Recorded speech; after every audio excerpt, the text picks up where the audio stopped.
चलो बेटा हम लोग पढ़े जेनेटिक्स, उसको एक बार रिवाइज करो आप लोग हैं। और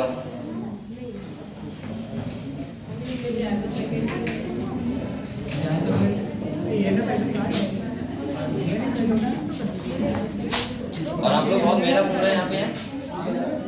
मेला कौन घूम रहा है पहले बताओ।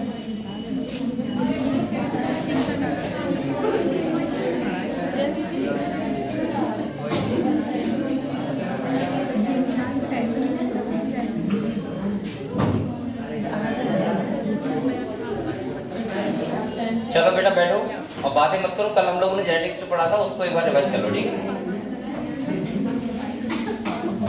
आज चैप्टर खत्म हो जाएगा, ठीक है। और इसके बाद जो चैप्टर में एक बचा है वो शेड्यूल में वो नया आएगा, वो भी करवाई देंगे फिर। सेक्सुअल रिप्रोडक्शन फ्लावरिंग प्लांट अब है तो करवाना पड़ेगा। कुछ बात सुनो, उसके बाद स्टार्ट कर देंगे मॉलिक्यूलर, ठीक है। मैं इसको जब मॉलिक्यूलर करवाऊंगा तो एक बार एक दिन पूरा रिवाइज करवाऊंगा इसको फिर से, ठीक है। टेंशन ना लो इसकी आप लोग, लेकिन बकाया आप लोग मेहनत से पढ़ाई करो। और बच्चे यहाँ पे मेला बहुत घूम रहे हैं। कौन घूमने गया था? मैंने स्टेटस देखा था वो बच्चों का। आप लोग क्या देखने गए थे मेले में? मैंने सुना बहुत महंगा मेला है तो। चलो अच्छी बात है। तो वो कब डांस का हो रहा है, वो वाला कौन सा? अरे कोई डांस होता है यहाँ पे स्पेशल, वो देखने आओ। चलो फिर देखते हैं, आगे कल आना है। चलो देख लेंगे। तो ठीक है बेटा, आप लोग बातें मत करो, बोलो मत। आप लोगों को जो मैंने कल पढ़ाया था उसको एक बार रिवाइज कर लो जैसे। हम लोगों ने कल क्या क्या पढ़ा था, एक बार रिवाइज करना बेटा। लिंकेज पढ़ा था, रिकॉम्बिनेशन पढ़ा था, है ना। इसके बाद मैंने सेक्स डिटरमिनेशन पढ़ाया था। इन टॉपिक को रिवाइज कर लो जैसे।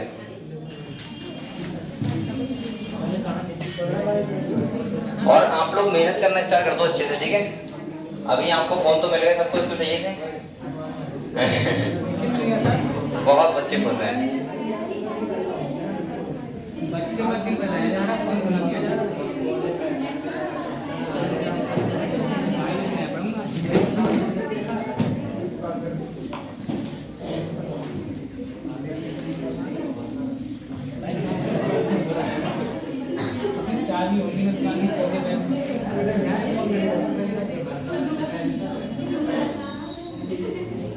चलो रिवाइज करो, ये बोलो मत आप लोग।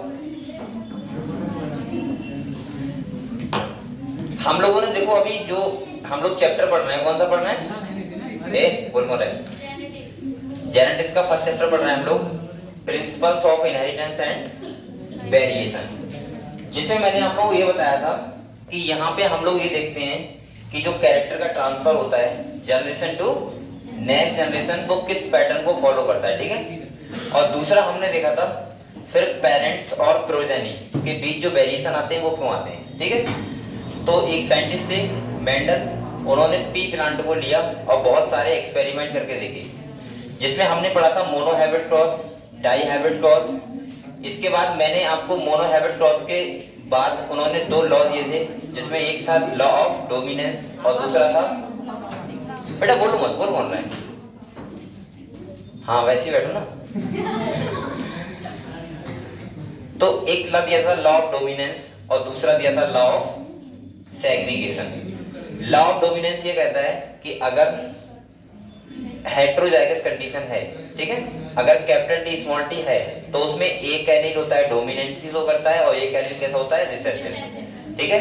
डोमिनेंसी का मतलब है अगर हेटेरोजाइगस कंडीशन है तो वो प्लांट कैसा होगा, टॉल। अगर कैपिटल टी स्मॉल टी है तो कैसा होगा, टॉल होगा। और उसी को मेंडल ने बताया था लॉ ऑफ डोमिनेंस। लेकिन उसके पास एक एलील अभी भी कौन सा है, रिसेसिव वाला, स्मॉल टी, वो अगले जनरेशन में ट्रांसफर हो सकता है और अपने कैरेक्टर को शो कर सकता है, ठीक है। ये आपको पता है। लॉ ऑफ सेग्रीगेशन का मतलब होता है कि सिंपल सा, जब दो एलील होते हैं तो जब गैमीट बनते हैं तो एक एलील एक पेरेंट्स के पास जाता है, एक सेल के पास जाता है, और दूसरा एलील दो। जैसे मैंने सबसे अच्छा एग्जांपल बताया था आपको ह्यूमन का, मेल का, मैं बोल सकता हूँ सेल, जैसे डिप्लॉइड सेल होती है उसके पास होते हैं 44 + XY। तो आपको पता है जब हैप्लॉइड सेल बनती है तो 22 प्लस एक्स एक सेल में जाते हैं और 22 प्लस वाई एक सेल में, मतलब 50% एक्स वाले और 50% वाई वाले, ये आपको पता है, ठीक है। यही कहता है लॉ ऑफ सेग्रीगेशन। इसके बाद हमने पढ़ा था डाइहैबिट क्रॉस। डाइहैबिट क्रॉस का मतलब था उनका बताने का कि जब मेंडल ने क्या किया, दो कैरेक्टर को लेके क्रॉस कराया। दो कैरेक्टर का मतलब बेटा एक लिया, मतलब दो कैरेक्टर को उन्होंने देखा, चाहे कोई भी ले सकते हो, लेकिन मेंडल ने लिया था सीड शेप और सीड कलर। सीड शेप का मतलब उन्होंने लिया था राउंड और रिंकल्ड, और सीड कलर का मतलब येलो और ग्रीन। उन्होंने डाइहैबिट क्रॉस कराया तो उन्होंने देखा कि F1 जनरेशन में फिर से हेटेरोजाइगस कंडीशन मिली, वहां पे डोमिनेंसी शो हो रही थी। लेकिन जब उन्होंने F2 जनरेशन में देखा तो उन्हें राउंड के साथ येलो भी मिला और राउंड के साथ रिंकल्ड भी, और रिंकल्ड मतलब रिंकल्ड के साथ ग्रीन भी और रिंकल्ड के साथ येलो भी। तो इसका मतलब ये है कि कहीं ना कहीं जब दो कैरेक्टर होते हैं, सही है, वो जब ट्रांसफर होते हैं प्रोजेनी में तो वो इंडिपेंडेंसी शो करते हैं। ऐसा नहीं कि एक के साथ मतलब जो राउंड वाला होगा वो रिंकल्ड ही होगा, और सॉरी राउंड वाला येलो ही होगा और रिंकल्ड वाला ग्रीन ही होगा, ऐसा कुछ नहीं था। हमने देखा वहां पे नए जो हमें कैरेक्टर मिले वो मिले 3:3 में, यानी कि 1:1। इतना क्लियर है। इसके बाद इन्होंने लॉ किया था लॉ ऑफ इंडिपेंडेंट असॉर्टमेंट। इसके बाद ये तो मोनोहैबिट क्रॉस डाइहैबिट क्रॉस हो गया। सेकंड बेटा क्या हुआ कि लॉ ऑफ डोमिनेंस के दो एक्सेप्शन थे, एक्सेप्शन बोल सकते हो उन्हें, जिसमें कुछ प्लांट जो जैसे आपने देखा था डॉग फ्लावर, जो उसमें उन्होंने बताया था इनकम्प्लीट डोमिनेंस। इनकम्प्लीट डोमिनेंस का मतलब है कि वहां पे जो डोमिनेंसी कैपिटल आर था वो डोमिनेंसी पूरी तरीके से शो नहीं कर रहा था, इसीलिए फ्लावर कैसे थे, पिंक थे। हमने देखा वहां पे जीनोटाइप भी और फिनोटाइप भी दोनों ही रेशियो 1:2 थे, क्योंकि यहाँ पे अगर बेटा डोमिनेंस शो नहीं होगी ना तो capital R small R capital R small R small R small R तीनों अलग अलग अपना फिनोटाइप शो करेंगे। जैसे कैपिटल आर रेड थे flower, capital R small R कैसे थे, पिंक, और स्मॉल आर कैसे थे, व्हाइट। तो इसीलिए उसका रेशियो था 1:2:1। ये हम लोगों ने पढ़ लिया था।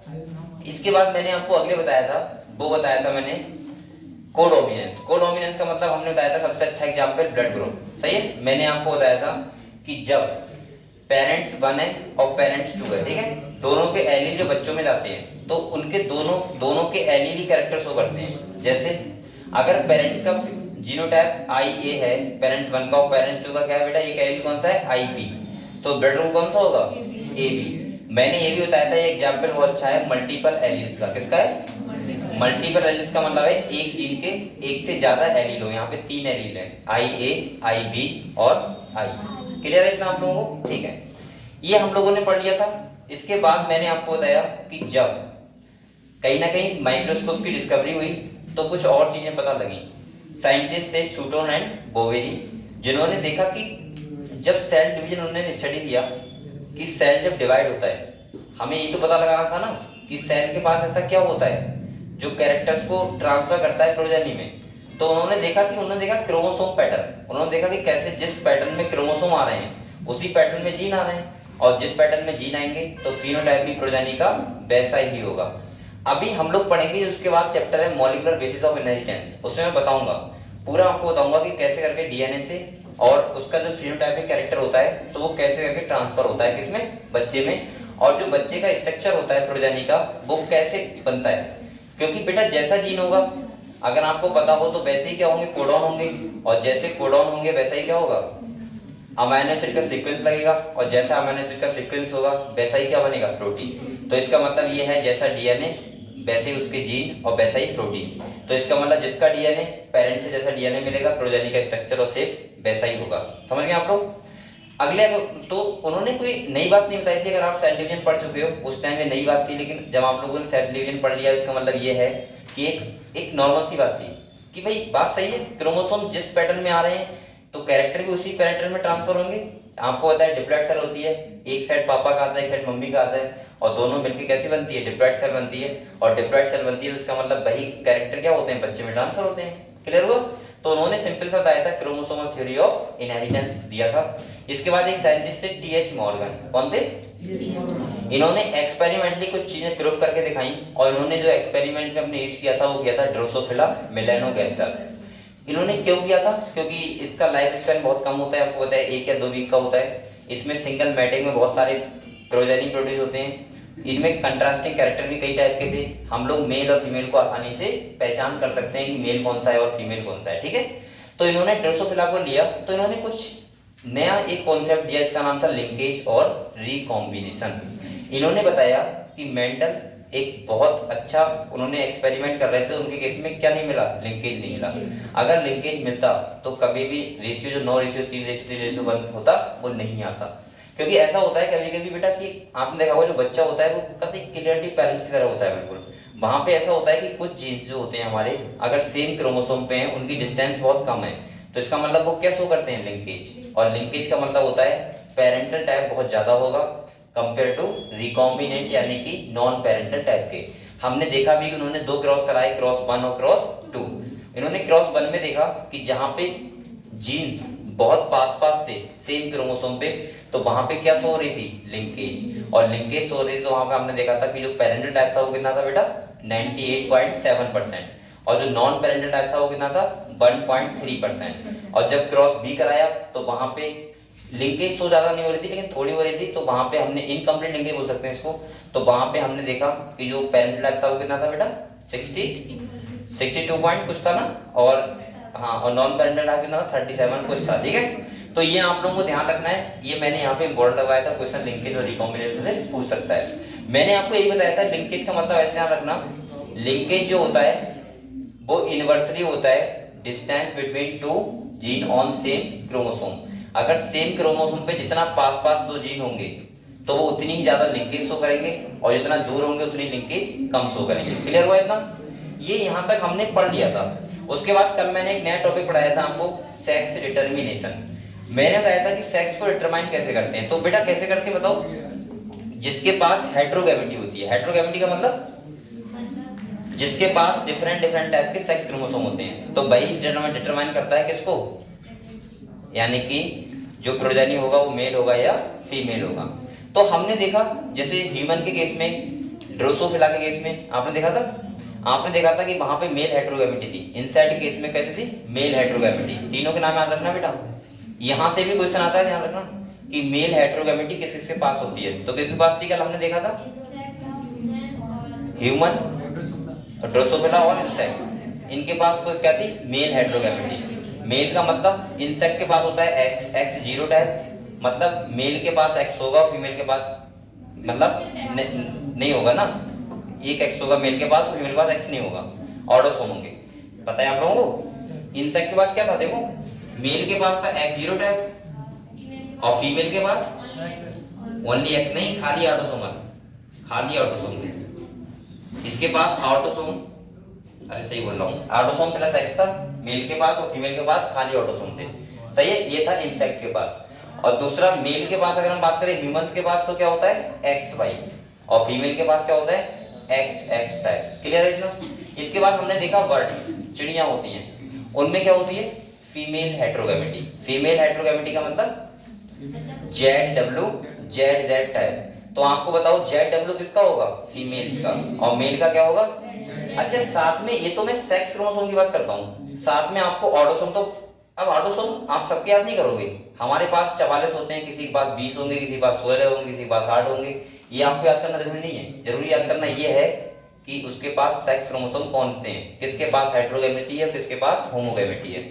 तो है, अब एक बार और सुनो आप लोग, हेटेरोगैमेटी वाला डिसाइड क्यों करता है, वो इसीलिए करता है क्योंकि बेटा आपको पता है जब डिप्लॉइड सेल होती है उससे हैप्लॉइड सेल बनती है, और जब हेटेरोगैमेटी होगी तो हैप्लॉइड सेल बनेगी, तो वो 2 टाइप की बनेगी ना, और 2 टाइप की बनेगी तो वही डिटरमाइन करेंगे। जैसे हमारे पास स्पर्म में क्या होता है, आधे स्पर्म एक्स वाले आधे स्पर्म वाई वाले, तो एक्स वाला गया तो फीमेल हो जाती है, वाई वाला गया तो मेल हो जाता है। अब फीमेल के पास क्या है, होमोगैमेटी है, तो वहां तो दोनों सेल एक्स एक्स वाली है ना, सेम ही हुई दोनों, तो कोई सी सेल आए मतलब नहीं बनता, ठीक है। इसके बाद मैंने एक अलग सी मैकेनिज्म बताई थी जो किसमें थी, मधुमक्खियों में, हनी बी में। वहां मैंने बताया था मैकेनिज्म होती है हैप्लॉइड डिप्लॉइड मैकेनिज्म। इसका मतलब क्या होता है कि 32 क्रोमोसोम जो होते हैं डिप्लॉइड सेल, वो किसके पास होती है, फीमेल के पास, और मेल के पास क्या होती है, हैप्लॉइड सेल, यानी कि 16 क्रोमोसोम होते हैं। वहां ऐसे ध्यान रखना, 32-16 ध्यान रखना, वहां ध्यान रखना डिप्लॉइड हैप्लॉइड। ऐसा मत सोचना कि 16 सेल है तो वो डिप्लॉइड सेल होगी, वो कैसी होगी, हैप्लॉइड। और मैंने कहा था कि अगर फर्टिलाइजेशन हो रहा है तो होगा फीमेल, क्योंकि 32 हो जाएगी ना उसके पास, और अगर फर्टिलाइजेशन नहीं हो रहा है विदाउट फर्टिलाइजेशन तो मेल, और उसको हमने क्या बोला था, पार्थिनो जेनेसिस। क्लियर है हम लोगों को इतना? यहाँ तक कल हम लोगों ने पढ़ लिया था, एक बार जल्दी से रिवाइज कर लो। उसके बाद नेक्स्ट टॉपिक कौन सा है बेटा, बताना जरा। म्यूटेशन। चलो म्यूटेशन समझते हैं।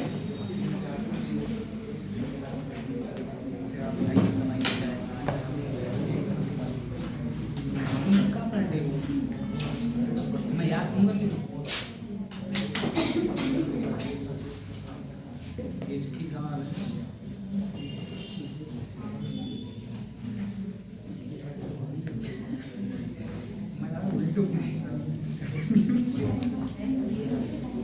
आज वो तो नहीं रह गई हैं, चलो बताएं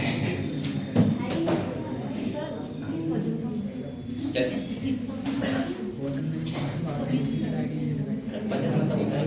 एक टास्क, हाँ टास्क है। चलो बेटा हम लोग पढ़ते हैं म्यूटेशन। क्या पढ़ते हैं? म्यूटेशन। सबसे पहले बताओ म्यूटेशन क्या होता है, किसी को पता है? अचानक से चेंज होने। हाँ बताओ बेटा।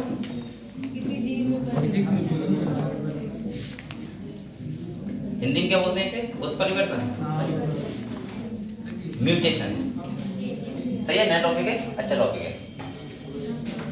देखो आप लोगों ने जब इवोल्यूशन पढ़ा था तो मैंने आपको बताया था एक जेनेटिक मटेरियल होता है हमारा डीएनए, उसका एक फीचर होता है म्यूटेशन, कि जेनेटिक मटेरियल है उसमें म्यूटेशन होना जरूरी होता है। अगर म्यूटेशन नहीं होगा तो बताओ क्या इवोल्यूशन होगा? कभी कभी नहीं होगा। म्यूटेशन का मतलब होता है सडन चेंज। जब हमारे जेनेटिक मटेरियल में कोई चेंजमेंट आ जाए, और चेंजमेंट आएगा तो इसका मतलब क्या होगा? कोई चेंज आएगा, और कोई चेंज आएगा तो इसका मतलब या तो वो सही होगा या फिर क्या होगा? खराब होगा। भाई म्यूटेशन का मतलब सिंपल सा, अगर बंदर थे हम लोग, अगर ह्यूमन बने हैं आज तो किसकी वजह से बने हैं? म्यूटेशन की वजह से। अगर म्यूटेशन ना होता, आज मैंने बहुत अच्छा देखा था, देखा होगा किसका? सर इसका जो मैं देखा था, दिन देखा था, पढ़ा रहा था तो दिन देख लिया मैंने, सुना नहीं था, रात सुनूंगा। अच्छा छुटका सर आए जो मैंने 15 से पीछा। ठीक ठीक, चलो देखूंगा। पहले बात सुनो मेरी बेटा। ये देखो म्यूटेशन का मतलब मैं बता रहा हूँ, अगर हम लोग बंदर थे और आज इंसान बने हैं, एवोल्यूशन इतना ज्यादा हुआ है तो वो किस वजह से हुआ है? म्यूटेशन। म्यूटेशन का मतलब होता है जब अब बात सुन लो, कॉन्सेप्ट पूरा समझ में आ जाएगा। ठीक है, इधर देखो क्या हुआ। चलो हो गया, इधर देखो। आप बोलो बेटा, म्यूटेशन समझना इंपॉर्टेंट है। देखो म्यूटेशन क्या होता है, मैं स्टार्टिंग समझा रहा हूँ। ठीक है, ये कोई सेल है, क्या है? अब बोलो मैं पिट जाओगे। सर इसमें एक चीज बताओ, ये कोई सेल है, यहाँ देखो, और आपको पता है सेल के पास आपको पता है क्या होता है? ये सेल हटा दूंगा,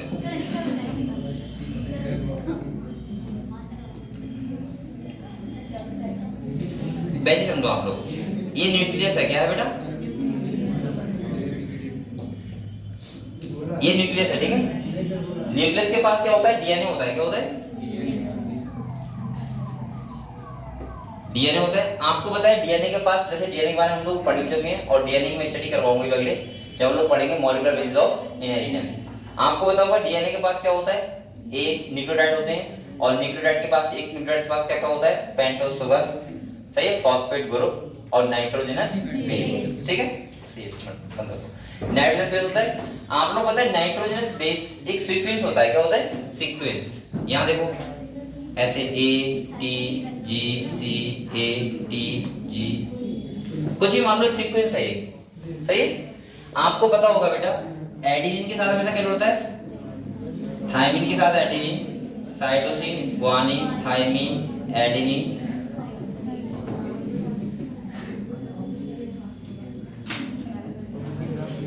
ये डीएनए है, क्या है? डीएनए है बेटा। सुन लो, आप कहां जा रहे हो एकदम से? ऐसे मत करो, पहले पूछ लिया करो। यहाँ देखो न्यूक्लियस है, ये क्या है? डीएनए। और मैंने कहा था डीएनए में क्या होता है? नाइट्रोजनस बेस सीक्वेंस होता है, और वही डिसाइड करता है कि आपके अंदर कौन सा प्रोटीन बनेगा। कैसे करता है देखो, यहाँ पे क्या होता है बेटा? ये तीन तीन के एक सीक्वेंस होते हैं, तीन तीन के पेयर में, ठीक है। हम लोग लेते हैं, इन्हें बोलते हैं ट्रिपलेट और इन्हें बोलते हैं कोडॉन। क्या बोलते हैं? कोडॉन। अब ये बच्चे बोल रहे हैं, पिट जाओगे हम लोग। कोडॉन है।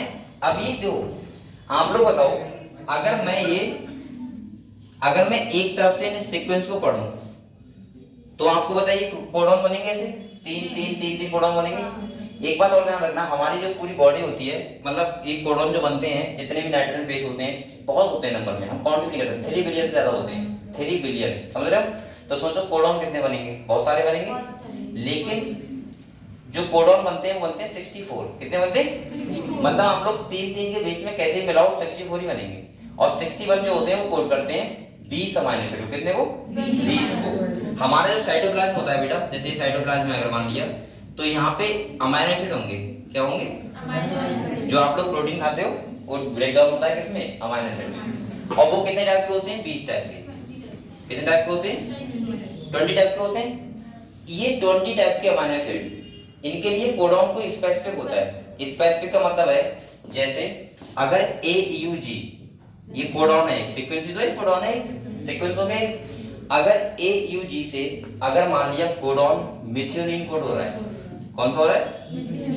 ये अमीनो एसिड है। तो हमेशा ध्यान रखना, जब तक इस चेन में AUG सीक्वेंस में नहीं आएगा तब तक आप लोग बताओ कि एक कोड होगा? नहीं होगा। और प्रोटीन क्या होती है? अमीनो एसिड के सीक्वेंस की चेन, ये तो होती है।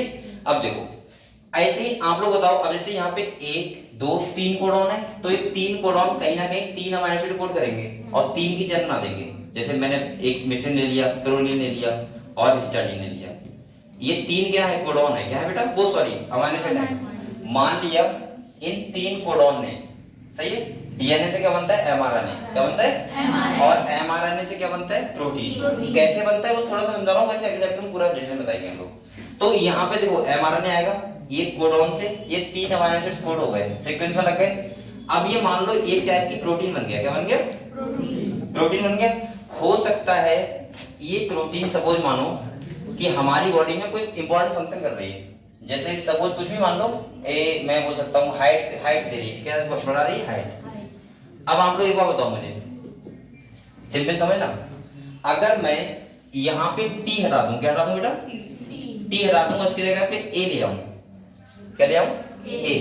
आप लोग बताओ, अभी था ये TAC, अब ये क्या हो गया? AC, AAC हो गया, कोडॉन चेंज हो गया। अरे सुनो तो वैसे, और मान लो G मान लो, कोडॉन चेंज हो गया। अब कोडॉन अगर चेंज हो जाएगा तो आप लोग बताओ, मैंने कहा था जब अमीनो एसिड की सीक्वेंस बिल्कुल स्पेसिफिक होता है ना, तो ये चेंज हो जाएगा। हो सकता है इसकी जगह पे अब आ जाए क्या? ल्यूसीन। चेंज हो गया सीक्वेंस, और सीक्वेंस चेंज हो गया तो बताओ प्रोटीन चेंज नहीं हो गया? तो बताओ अब क्या कोई उस एनिमल में या इस ह्यूमन में क्या हाइट वाला प्रोटीन बनेगा? नहीं बनेगा। और जब ये वाला नहीं बनेगा तो क्या होगा? उसकी हाइट नहीं बढ़ेगी। म्यूटेशन का मतलब होता है, आप समझो, ये क्या हुआ? जो मैंने T की जगह A लेके आया और यहाँ पे क्या जाएगा? T, ये चेंज हुआ, इसी को तो बोलते हैं म्यूटेशन। आप समझ में आई कहानी म्यूटेशन की क्या होती है? म्यूटेशन का मतलब होता है जब हमारे नाइट्रोजनस बेस सीक्वेंस में कोई चेंज आ जाए, उसी को बोलते हैं म्यूटेशन। उससे या तो कोई फायदा होता है या फिर क्या होता है? नुकसान होता है। अगर कोई डिजीज हो सकती है म्यूटेशन से, और कोई हमें फायदा भी हो सकता है। समझ गए? म्यूटेशन होते हैं 2 टाइप के, समझ लो। एक तो होता है तुम्हारा पॉइंट म्यूटेशन। कौन सा होता है बेटा? Point mutation. और एक होता है फ्रेम शिफ्ट म्यूटेशन। अब देखो इन दोनों में डिफरेंस क्या है। पॉइंट म्यूटेशन का मतलब होता है जब कोई नाइट्रोजनस बेस सीक्वेंस का चेंजमेंट हो। चेंज का मतलब जैसे मैंने आगे किया, थायमिन की जगह क्या लगाया? एडेनिन, तो इसका मतलब चेंज हुआ। लेकिन सब्स्टिट्यूट मतलब होता है चेंज करने से। आपने देखो खिलाड़ी खेलते हैं 11 खिलाड़ी, अगर किसी को चोट लग जाए तो एक चाहता है, दूसरा आ जाता है वहां पे। ऐसे यहाँ पे हुआ तो होता है ये पॉइंट म्यूटेशन। कौन सा होता है? पॉइंट म्यूटेशन में क्या होता है? खाली एक ही कोडॉन चेंज होगा, सही है, एक ही कोडॉन चेंज होगा। और एक होता है फ्रेम शिफ्ट, जब कोई ऐड हो जाए नया या फिर पूरी तरीके से डिलीट हो जाए। मतलब या तो एक नया पूरा आ जाए नाइट्रोजन बेस, या फिर अपसेंट हो जाए पूरा, उसको बोलते हैं क्या? Frame shift mutation. समझ गए आप लोग म्यूटेशन क्या है? तो म्यूटेशन का मतलब सिंपल सा ये है कि अगर किसी की बॉडी में म्यूटेशन हुआ है तो उसमें या तो कोई डिजीज लग जाएगी बहुत तगड़ी वाली, या तो कोई क्या हो जाएगा? फायदा हो जाएगा। म्यूटेशन होना जरूरी है, ये बात सही है, क्योंकि म्यूटेशन से क्या होता है? इवोल्यूशन आता है, इवोल्यूशन से क्या होता है? नई हम बोल सकते हैं नए फिनोटाइप आते हैं, और नए फिनोटाइप कब आते हैं, जब होता है म्यूटेशन। लेकिन कभी कभी म्यूटेशन होता है तो उसमें क्या हो जाती है, डिजीज हो जाती है। तो आप लोग ये म्यूटेशन कहानी समझ गए पूरी क्या है। म्यूटेशन होगा तो नाइट्रोजन बेस सीक्वेंस चेंज होगा, और बेस सीक्वेंस चेंज होगा तो कोडॉन चेंज हो जाएगा, और कोडॉन चेंज हो जाएगा तो अमाइनो एसिड चेंज हो जाएगा, और अमाइनो एसिड चेंज हो जाएगा तो प्रोटीन चेंज हो जाएगी, और प्रोटीन चेंज हो जाएगी तो ह्यूमन का क्या होगा, फिनोटाइप चेंज हो जाएगा। पूरी कहानी ये है, समझ गए आप लोग। तो क्लियर हुआ म्यूटेशन, ठीक है। तो किताब निकालो, म्यूटेशन पढ़ते हैं। जीनोटाइप भी हो जाएगा, फिनोटाइप मैंने कोडॉन का बता रहा हूँ, तो जीनोटाइप का जीनोम चेंज, फिनोटाइप भी चेंज हो जाएगा।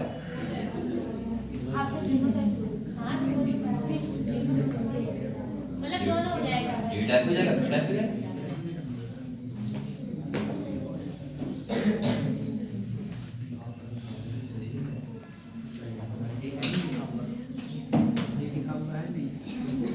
हटा दो से, हटा दो। लिख रहा है क्या, तो क्या लिख रहा है इसमें लिखो।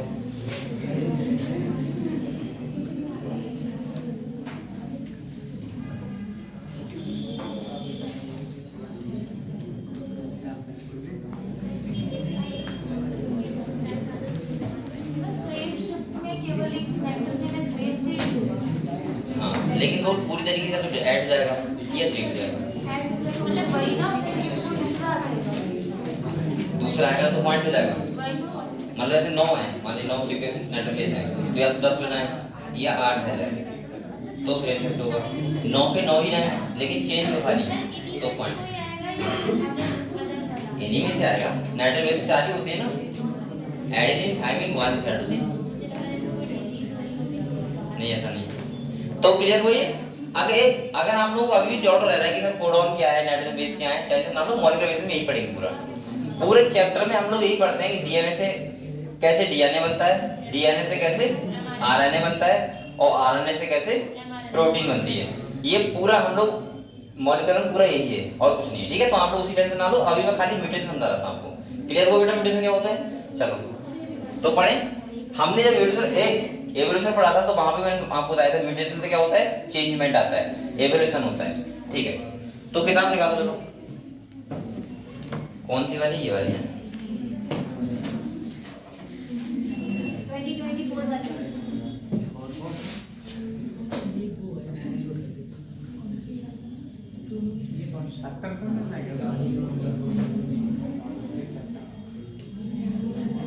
2024 वाली। चलो वीडियो देख लिया हम लोग।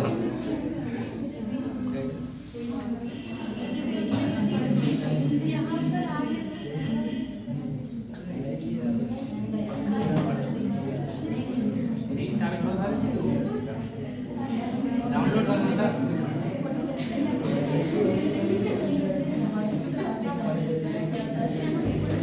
चलो बेटा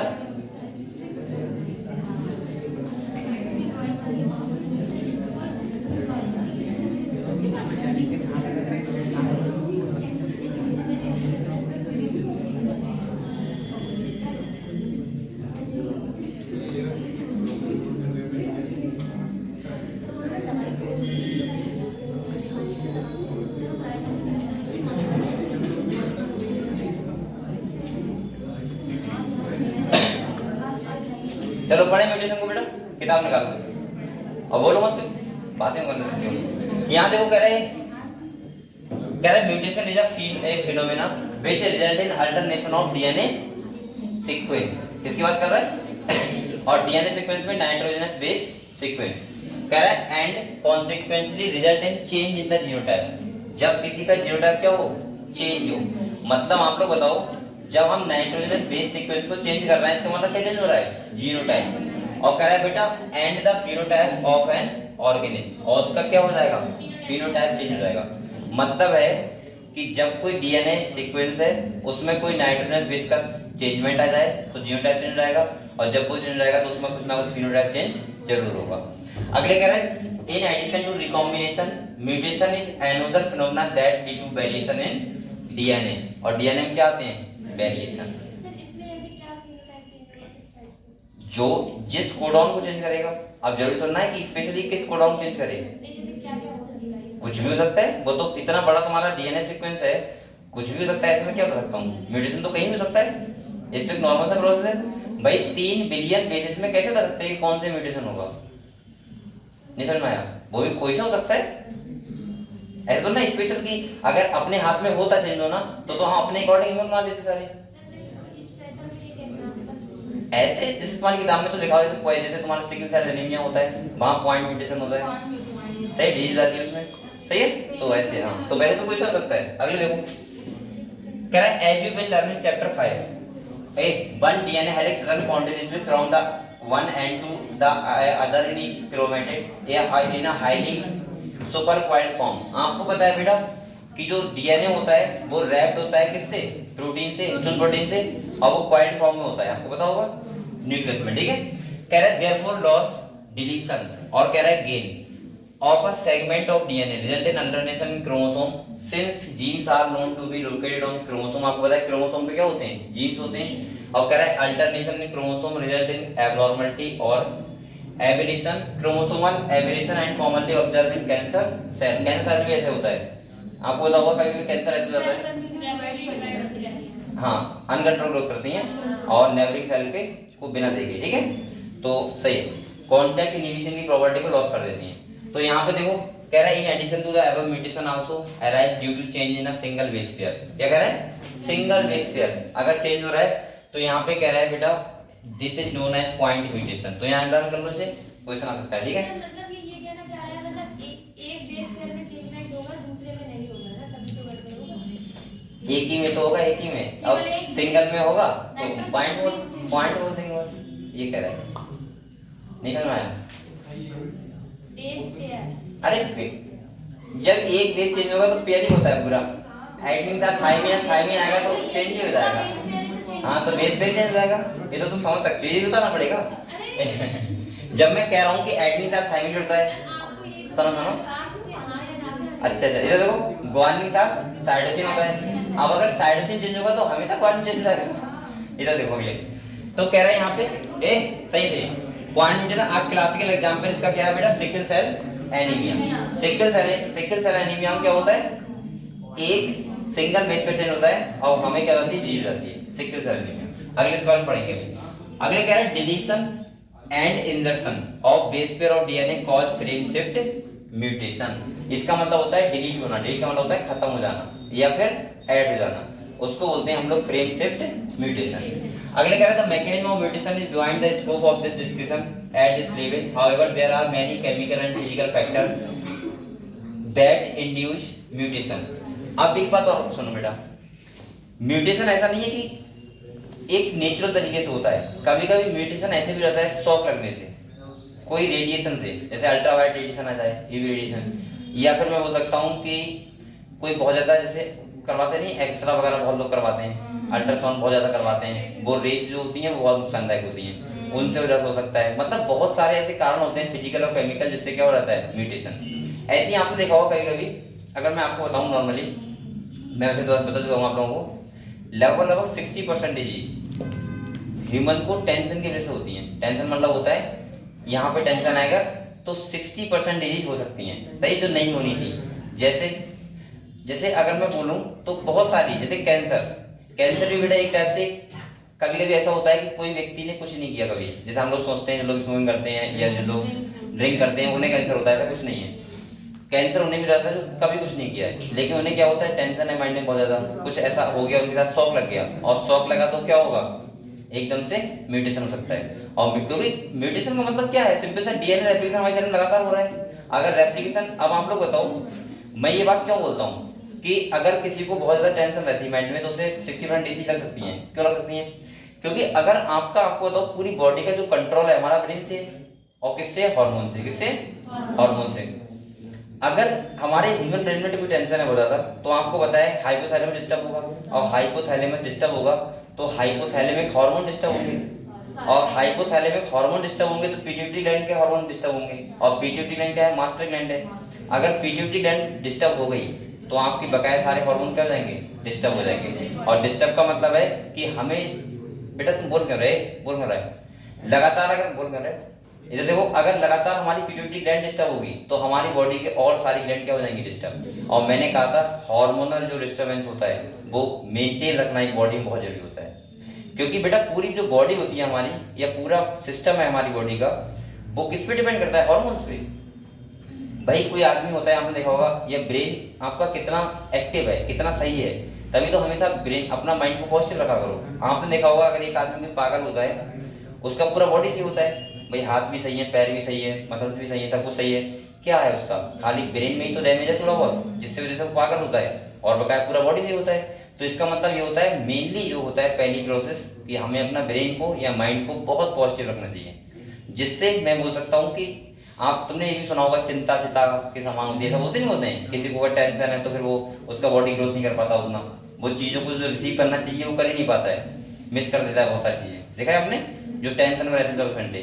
तो इसका मतलब ये होता है, जैसे अगर कोई प्रेग्नेंट फीमेल अगर टेंशन में है तो उसके बच्चे की डेवलपमेंट सही से नहीं होगी, सही है, क्योंकि हार्मोन सिक्रेशन सही से नहीं होगा, और हार्मोन सिक्रेशन नहीं होगा तो इसका मतलब प्रॉब्लम होगी। इसीलिए आपने देखा होगा बहुत लोग ऐसे नहीं होते, चिंता में इतना पतले हो जाते हैं, इतना ज्यादा वो वैसे जाते हैं कि कभी भूख नहीं लगती है, कोई बहुत ज्यादा खुशी है तब भी वो खुश नहीं है, सही है, चलो दुख है तो दुख है, लेकिन जब खुशी है तब भी वो खुश नहीं होते, उन्हें लगता है कि ठीक है सब तो कहीं ना कहीं मेन जो होता है हमारा प्रोसेस चालू होता है, वो कैसे होता है, ये हमें कितना ज्यादा लाइफ में खुश रहना चाहिए, और ये बहुत जरूरी होता है। अगर आप बहुत ज्यादा खुश रहते हैं तो इसका मतलब ये है कि आपको ये नॉर्मली है कि आपको बहुत सारी डिजीज से आप बच जाओगे, जो आपको लगने वाली थी वो आपको नहीं लगेगी, समझ गए आप लोग।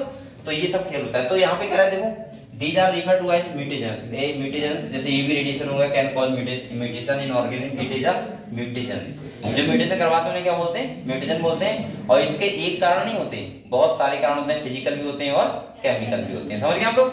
तो इसीलिए म्यूटेशन का मतलब सिंपल सा हुआ, जब हमारे डीएनए बेस सीक्वेंस में कोई भी नाइट्रोजन बेस सीक्वेंस में चेंजमेंट आ जाए, और चेंजमेंट आएगा तो जीनोटाइप चेंज होगा, और इसका मतलब क्या चेंज हो जाएगा, फिनोटाइप, और जब फिनोटाइप चेंज होगा तो इसका मतलब क्या होगा कि पूरा बॉडी का जो शेप होगा वो क्या हो जाएगा, दिखने में चेंज हो जाएगा, समझ गए आप लोग। तो ये क्या होता है, म्यूटेशन दो टाइप के थे, पॉइंट और फ्रेम शिफ्ट। चलो ठीक है, अगले हम लोग नेक्स्ट बात करते हैं जेनेटिक डिसऑर्डर।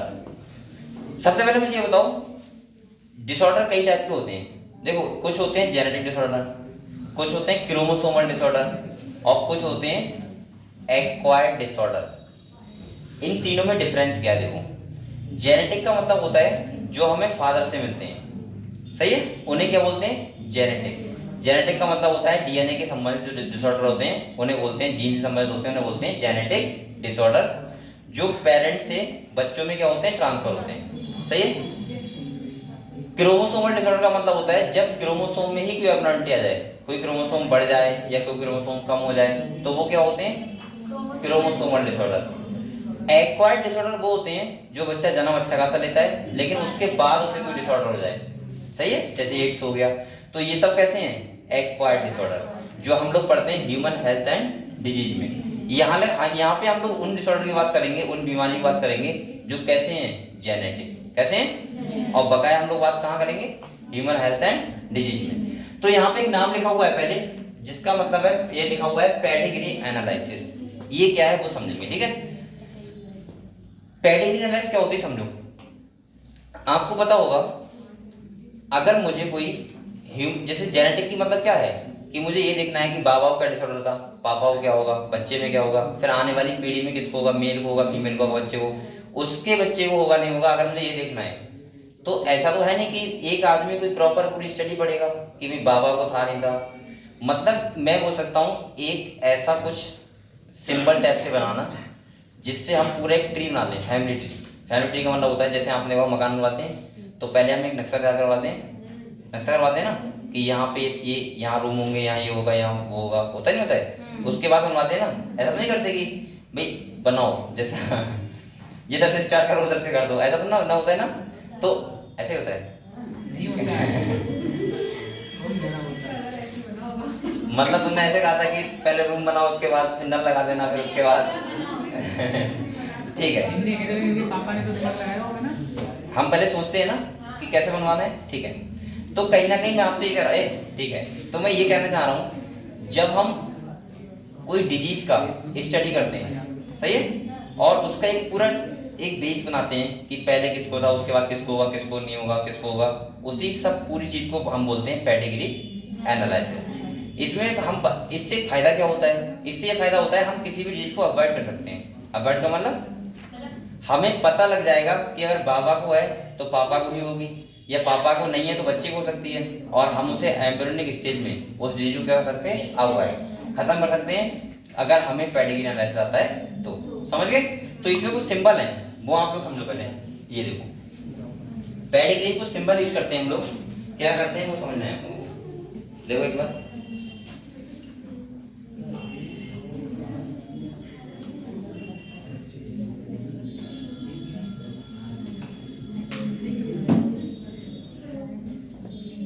देखो बेटा, यहाँ पे कुछ सिंबल नहीं देखते हो। देखो अगर ऐसा कुछ लिखा हुआ है, देखो यहाँ पे अगर ऐसे बना हुआ है, सही है, इसका मतलब होता है मेल। क्या होता है? मेल। और अगर कोई सर्कल है ऐसे तो क्या होता है बेटा? फीमेल। सही है। और अगर ऐसे लिखा हुआ है, बना हुआ है, तो इसका मतलब होता है अनस्पेसिफाइड, मतलब हमें पता नहीं है कि जो बच्चा होगा वो मेल होगा या फिर फीमेल होगा। ठीक है, इसमें कुछ पता नहीं होता है। अगले अगर यही जो सिंबल है, अगर ये मैं रेड कलर से किसी भी कलर से इन्हें क्या कर दूं, फिल कर दूं। अगर फिल का मतलब होता है कि अब ये कैसा है, अफेक्टेड है। कैसा है? मतलब डिसऑर्डर है। अगर ऐसा है तो मेल को डिसऑर्डर है, अगर ऐसा है तो फीमेल को, ये जेनेटिक की बात कर रहा हूँ, और अगर ऐसा है तो बच्चे को होगा, मतलब जो बच्चा होगा उसको होगा, पता नहीं है मेल है या फिर फीमेल है। अगले देखो, अगर ये है, इसका मतलब क्या होता है?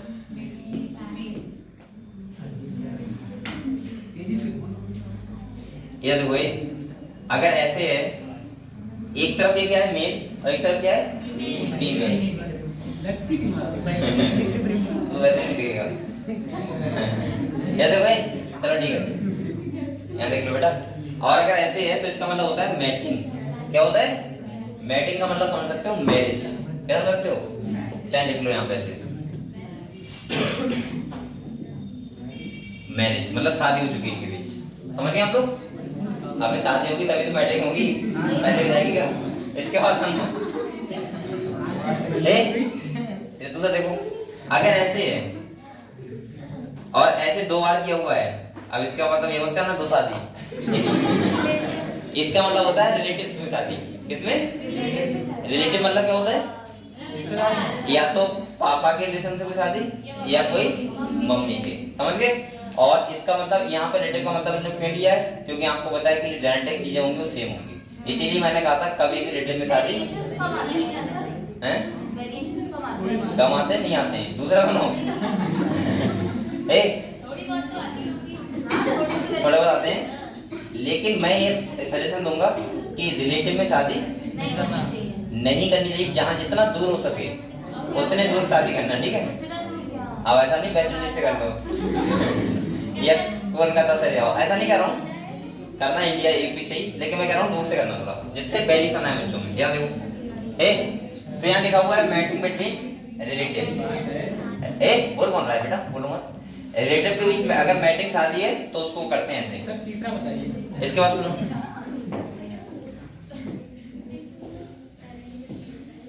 मुझे यहाँ तक बात आ रही बच्चों की। यहाँ देखो, इसके बाद ये क्या होता है?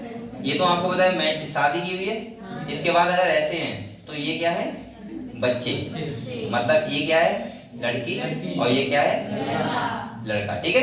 और ये देखना, in order of birth left to right, हम लोग लेफ्ट से राइट की तरफ काउंट करते हैं कि किस नंबर में बर्थ हुआ है। तो यहाँ पे देखो, राइट की तरफ बेटा इधर है और लेफ्ट की तरफ इधर, तो हम लोग कैसे देखेंगे? लेफ्ट टू राइट, यानी कि इस सीक्वेंस में। ठीक है? तो फर्स्ट चाइल्ड क्या हुआ होगा? लड़की, और सेकंड चाइल्ड लड़का। समझ गए हम लोग? अगले देखो, यहाँ पे कह रहा है, वो क्या दिखा रहा है? यहाँ ये शादी की हुई है, ये ऐसे करके शादी हो गई। इसके बाद जो लड़का हुआ है, तो यार इसका मतलब ये है पेरेंट्स को तो डिजीज नहीं है, लेकिन लड़के को डिजीज है या हो? हाँ है। ठीक है? और इसके बाद हाँ है। इसके बाद अगर ऐसे है तो इसका मतलब होता है कि 5 लिखा हुआ है तो 5 बच्चे होंगे, अनअफेक्टेड होंगे, लेकिन पता नहीं मेल होगा या फिर फीमेल होगा। समझ गए हम लोग? और भी कुछ सिंबल होते हैं। ये 5 लिखा है तो मैंने बोल दिया। देखो ये लिखा हुआ है 5 अनअफेक्टेड ऑफ द स्ट्रिंग, ठीक है। अगर सुनो, दूसरा सुनो, और भी कुछ सिंबल होते हैं, जैसे ये अगर ऐसे है, ऐसे, इसका मतलब होता है कैरियर। लिख लो ना आपको, कैरियर का मतलब होता है डिजीज इसे नहीं होगी लेकिन ये बच्चों में कर देगी, सही है। फीमेल लिख लो, कैरियर फीमेल। अगर ऐसे देखो, अगर ऐसे इसका मतलब होता है डेथ, डेथ, ठीक है, ये सिंबल होता है। इसके बाद क्लोन का भी एक सिंबल होता है, जिसमें क्या होता है, क्लोन का मतलब क्या होता है, जुड़वा बच्चे, उनका भी सिंबल होता है, ऐसा होता है, ऐसे करके होता है कुछ, हाँ ऐसे होता है। ये होता है क्लोन, जुड़वा बच्चे का। तो ये 3 सिंबल और लिख लो, बकाया रहने को, ठीक है। क्लोन चाइल्ड का, डेथ का और कैरियर फीमेल का, ठीक है। कैरियर का साइन ऐसे ही होता है बेटा, कभी भी ऐसे करके आधा भरा हुआ होता है। इसके नीचे वाला कैसे? इसका मतलब भी कैरियर होता है, कैरियर फीमेल। किसका? ये इसका मतलब कैरियर, कैरियर का मतलब होता है फीमेल को डिजीज नहीं होगी लेकिन बच्चों को कर देगी, सही। बाहर बच्चे जो फीमेल बच्ची होगी तो उसमें डिजीज होनी चाहिए, वो तो बात की बात है, लेकिन मैं ये कह रहा हूँ कि अगर सिर्फ 2 पेरेंट्स हैं, मेल और फीमेल, तो फीमेल को डिजीज नहीं होगी लेकिन वो कैरियर की तरह काम करेगी बच्चों को भेजने के लिए, उसकी बात कर रहा हूँ, ठीक है। समझ गए सर? समझ गए? तो ये लिख लिया आप लोगों ने बेटा। आगे बढ़ाएंगे। तो पैडिंग ऐसे पढ़े, सही है। तो देखो यहाँ पे क्या कह रहा है, हटा दो ये, हाँ, क्लोन के बाद क्या लिखोगे? क्लोन चाइल्ड मतलब जुड़वा बच्चे। देखा है ये दिन बाद? नहीं देखा, 2 डिब्बा ऊपर उसमें नहीं बताया। ये है 2 डिब्बा ऊपर, 1 डिब्बा नीचे है। अगर फीमेल होगी तो एक डिब्बा ऊपर दो। अरे ये खाली क्लोन का होता है, फीमेल मेल का देखो आएगा नहीं, क्योंकि एनसीईआरटी नहीं है, मुझे पता है। लेकिन जब है तो इतना पता होना चाहिए। कभी भी किताब में वो सारे दिखा देते हैं, जो नई नई किताबें होती हैं उनमें बता देते हैं। तो इसका मतलब क्या होता है? कैरियर, इसका ही मतलब कैरियर होता है, ठीक है। तो बेटा आप लोग इतना क्लियर हुआ, तो पढ़ते हैं पैडिंग एनालिसिस क्या है। देखो अब बोलो मत क्योंकि यहाँ पे देखो क्या कह रहा है, कह रहा है the idea that disorder are inherent has been prevailing in the human society since long. आपको पता है बहुत सारे डिसऑर्डर हैं जो लगातार बहुत लंबे समय से चले आ रहे हैं। कह रहा है this was based on the heritability of certain characteristic feature in family. आपको पता है कुछ ऐसे डिसऑर्डर होते हैं जो अगर बाबा को था, उनके बाबा को था, पापा को है, बच्चों को, लगातार कई लंबे टाइम से चले आ रहे हैं, सही है। उनको जब हमारे पास सुविधाएं हैं तो अवॉइड कराना बहुत ज्यादा जरूरी होता है कि वो जेनेटिक डिसऑर्डर हट जाएं। बेसिकली मिलते ज्यादा नहीं है, लेकिन हो सकता है ऐसी कोई फैमिली हो जिसमें लगातार डिसऑर्डर हो रहे हो, तो उसको हम लोग अवॉइड कर सकते हैं और उसको खत्म कर सकते हैं। तो देखो कह रहे हैं after the rediscovery of Mendel's work the practice of analysing inheritance pattern of trait in human being a vegan. इसका मतलब ये कहना चाह रहा है यहाँ पे, यहाँ देखो मेंडल थे जो मेंडल, ये देखो मेंडल ने मटर के प्लांट पे समझाया हमें इनहेरिट, तो वो तो हम समझ गए, लेकिन क्या ह्यूमन पर अप्लाई हो सकता है? भाई कैसे कर लोगे आप लोग? मेंडल जो पी प्लांट है उसका लाइफ स्पैन कितना है? 4 वीक का है खाली। अब तुम ह्यूमन पे स्टडी कैसे कर लोगे? तुम्हारा लाइफ स्पैन 100 साल का है। तो उसके लिए तो हमें क्या करना पड़ेगा? पेडिग्री एनालाइज करना पड़ेगा, उस हिसाब से हम लोग नहीं समझ सकते। भाई पी प्लांट का एक लाइफ स्पैन बहुत कम था, उसका अलग कैरेक्टर है। ह्यूमन का अगर हम बात करें तो लाइफ स्पैन ज्यादा है और यहाँ के कैरेक्टर क्या है? अलग है। तो इसका मतलब यह है कि हम उस पैटर्न को फॉलो यहाँ पे अप्लाई नहीं कर सकते। किसमें? ह्यूमन लाइफ में या ह्यूमन की डिजीज को स्टडी करने के लिए, ठीक है। तो यहाँ पे कह रहा है बेटा ये बेगन लिखा है ना, आप लोग बेगन जानते हैं क्या होता है? बेगन बेगन है ना, बैगन नहीं है, बेगन है। वैसे मैं यहाँ की बात नहीं कर रहा हूँ, वैसे बेगन वाला पता है क्या होता है? वेगन, वेगन मतलब पता है क्या होता है? एक आपने और 3 टाइप के लोग होते हैं, एक होते हैं वेजिटेरियन, एक होते हैं नॉन वेजिटेरियन और एक होते हैं वेगन। आप जानते हैं वो कैसे होते हैं? हमने सुना ये, किसी बच्चे ने नहीं सुना है। वेगन जो होते हैं लोग, आपने सुने कभी? मैं आपको बता रहा हूँ, नहीं ये नहीं, नहीं ये नहीं, मैं बता रहा हूँ। मैं ये नहीं कह रहा हूँ कि यहाँ पे इसका मतलब ये है, मैं वैसे बता रहा हूँ। अरे मैं इसका कह नहीं रहा हूँ, यहाँ से हट के बता रहा हूँ। वेगन का मतलब क्या होता है? जो लोग जैसे जैसे आपने देखा वो जो है रितेश देशमुख, हाँ देखा है, देखा है। उसके बच्चे वेगन हैं।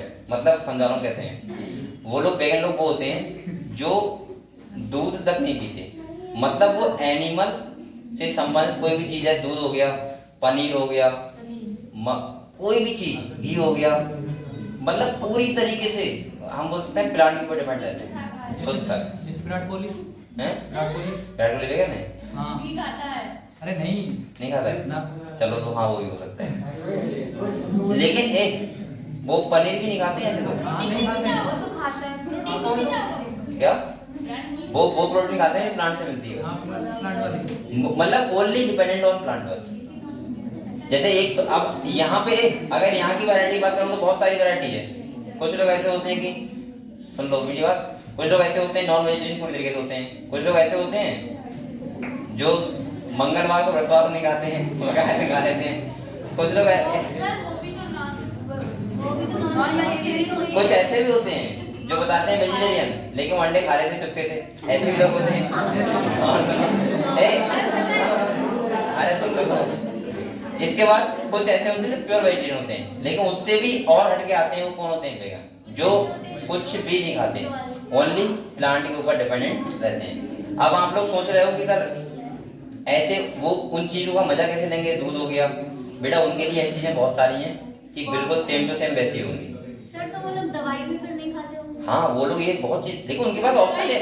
सुनो, अरे सुनो तो पहले प्लांट्स नहीं खाते। वैक्सीन तो सबके लग चुकी है। दवाइयाँ भी तो सुनो तो, अरे ऐसा कुछ हो ही नहीं सकता। अरे हो सकता है बेटा।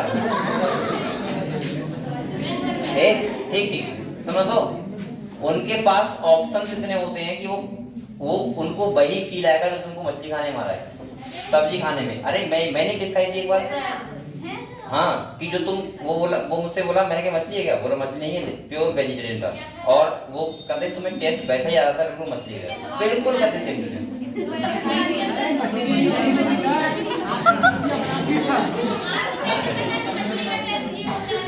मेरा दोस्त भी था रात में, तो वो खा लेता है मछली। सुनो तो, अरे कैसे करते हो? ऐसे बहुत चीजें आती हैं। सर आपको टेस्ट नहीं है? अब इधर आ जाओ पहले।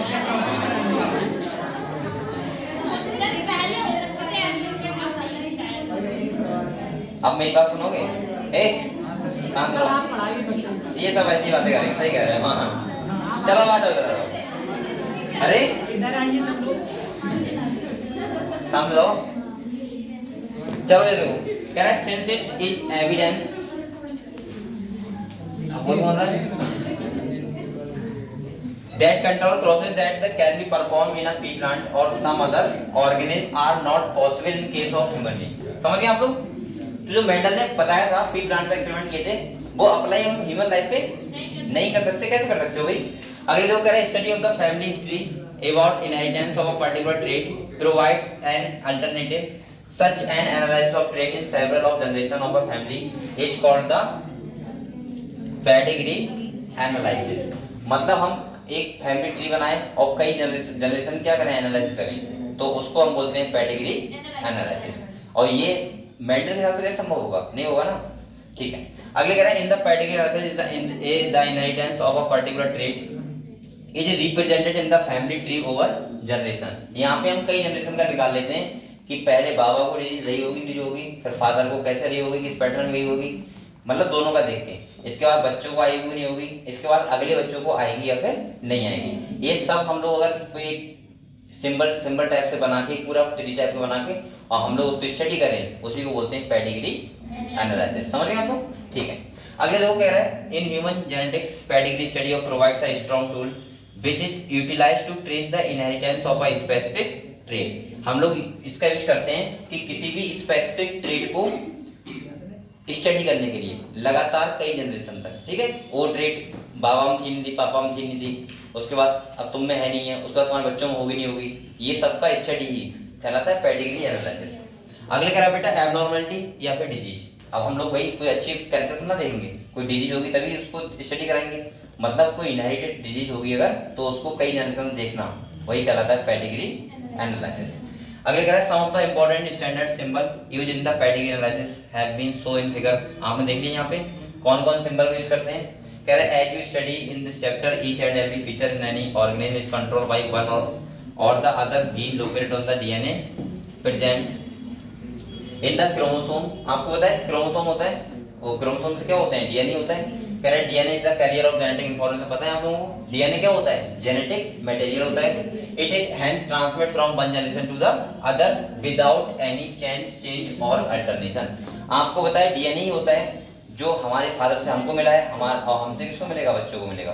तो यानी कि इसका मतलब क्या है, डीएनए क्या है, जेनेटिक मटेरियल जो कैरेक्टर को क्या कर रहा है, ट्रांसफर कर रहा है जनरेशन टू नेक्स्ट जनरेशन। अगले कह रहा है बेटा however change or alternation do take place occasionally such an alternation or change in the genetic material is referred to as mutation। यहाँ भी नाम दे रहा है कि अगर नाइट्रोजन बेस सीक्वेंस में या डीएनए में कोई भी चेंजमेंट आ रहा है उसको क्या बोलते हैं, म्यूटेशन। और वहां से कोई भी डिजीज हो सकती है जेनेटिक, और वो फिर बच्चों में ट्रांसफर लगातार होती रहेगी क्योंकि डीएनए लगातार ट्रांसफर हो रहा है तो वो डिजीज भी होगी। अगले कह रहा है आप लोग समझ गए क्यों होगी, क्योंकि बेटा डीएनए ही लगातार वो जा रहा है ना पेरेंट्स टू प्रोजेनिक। तो अगर डीएनए में म्यूटेशन हो गया तो फिर वो म्यूटेशन कहां तक जाएगा, जब तक कुछ चलता रहेगा। ठीक है खेल। अगले देखो, अगले कह रहा है बेटा a number of disorder in human being have been found to be associated with the inheritance of change और अल्टर जीन और क्रोमोसोम। तो आपको पता है अगर कोई भी जीन चेंज कब होगा, जब भी कोई नाइट्रोजन बेस चेंज होगा, यानी इसका मतलब म्यूटेशन होता है। तो हमें जो भी डिजीज होगी उसके द्वारा उनको बोलते हैं जेनेटिक डिसऑर्डर। क्या बोलते हैं, जिसे हम लोग पढ़ेंगे अब, जो आपका लिखा हुआ है मेंडेलियन डिसऑर्डर। सही है, मेंडेलियन डिसऑर्डर क्या हो सकते हैं हम लोग, जेनेटिक डिसऑर्डर। क्लियर हुआ बेटा? ठीक है।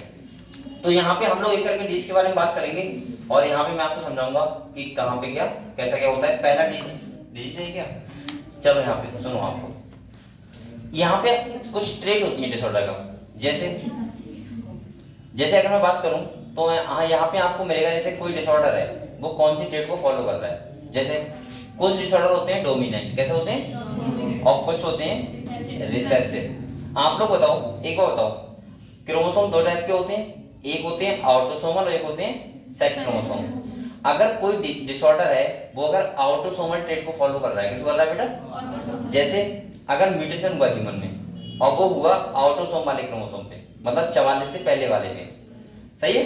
तो आप लोग बताओ उसमें क्या मेल और फीमेल की बात करेंगे हम लोग, नहीं, वो दोनों को होगा, दोनों को होगा ना, ऑटोसोम दोनों में जाते हैं, मेल में भी और सेम होते हैं। तो इसका मतलब अब सुनो, अगर कोई डिसऑर्डर ऑटोसोमल है, अब डिपेंड करेगा कि वो डोमिनेंट है या फिर रिसेसिव। मतलब ये हुआ कि वो डोमिनेंट वाले एलील पे है या फिर रिसेसिव। अगर डोमिनेंस है तो इसका डोमिनेंट है तो इसका मतलब होता है कि वो जनरेशन स्किप नहीं करेगा। बाबा को डिसऑर्डर है तो पापा को 100% होगा, पापा को है तो बच्चों को 100% होगा, और अगर बच्चों को है तो उनके बच्चों को 100% होगा। मतलब कोई भी जनरेशन स्किप ना करे, तो ऐसे हम डिसऑर्डर को बोलते हैं डोमिनेंट डिसऑर्डर। अगर वो ऑटोसोमल है तो हम बोल देंगे ऑटोसोमल डोमिनेंट डिसऑर्डर। समझ गए ट्रेट का मतलब क्या होता है। अगर कोई रिसेसिव डिसऑर्डर है, कैसा है बेटा, ऑटोसोमल तो है लेकिन कैसा है, रिसेसिव। इसका मतलब ये है कि रिसेसिव का मतलब होता है वो स्किप जनरेशन कर सकता है। जैसे अगर बाबा को है तो फादर को नहीं होगा, लेकिन बच्चे को हो जाएगा उनके। समझ गए आप लोग। ऐसे ही फिर जनरेशन को स्किप कर दे दो, उसको क्या बोलते हैं, रिसेसिव डिसऑर्डर। या मैं अगर ऑटोसोमल है तो बोल देंगे ऑटोसोमल रिसेसिव डिसऑर्डर। अब सोचो, अब सुनो, दूसरा अगर हम बात करें तो या तो होगा एक्स लिंक या होगा वाई लिंक। आप लोग बताओ, क्योंकि बेटा आप लोग बताओ, अगर एक्स लिंक होगा तो एक्स वाले पे होगा और वाई लिंक होगा तो वाई वाले पे। अब यहाँ पे डिपेंड करता है कि एक्स लिंक डोमिनेंट है या रिसेसिव है, और डिपेंड करता है वाई लिंक डोमिनेंट है या फिर रिसेसिव है। अब आप लोग बताओ, अगर कोई डिसऑर्डर बाई लिंक है, कैसा है, तो क्या फीमेल को होगा, नहीं होगा, किसको होगा, केवल मेल, ओनली मेल। अगर कोई एक्स लिंक है तो वो मेल को भी होगा और फीमेल को भी। अब उसमें भी कंडीशन होती है, अगर डिसऑर्डर डोमिनेंट है या डिसऑर्डर रिसेसिव है, कैसा है, अगर रिसेसिव होगा, अगर डोमिनेंट होगा तो ज्यादा होता है फीमेल को कंपेयर टू मेल, और अगर रिसेसिव है तो किसको ज्यादा होगा, मेल को, फीमेल को कंपेयर टू मेल। मतलब ये बोला मैंने, सुनो, डोमिनेंट में फीमेल, सॉरी हाँ, फीमेल ज्यादा होगा और रिसेसिव में मेल ज्यादा होगा। समझ गए आप लोग, ठीक है। तो ये ट्रेड आप लोग समझ गए या लिखवाऊं, बताओ, क्लियर हो सबको। ठीक, यहाँ देखो मैं आपको लिखवा रहा हूँ क्या, ट्रेट, डिसऑर्डर ट्रेट, ठीक है, लिख लो आप लोग फिर कौन कौन से जेनेटिक डिसऑर्डर हो सकते हैं, कौन कौन से ट्रेट को फॉलो कर सकते हैं, ठीक है। अब बेटा पहले आप लोग मैं लिख लूँ फिर लिख लेना। पहले हो सकता है ऑटोसोमल, क्या हो सकता है, ऑटोसोमल डोमिनेंट ट्रेट, सही है। इसका मतलब क्या है बताओ, ऑटोसोमल डोमिनेंट का मतलब है कि ये मेल और फीमेल दोनों को होगा, तो मैं लिख रहा हूं बोथ मेल एंड फीमेल।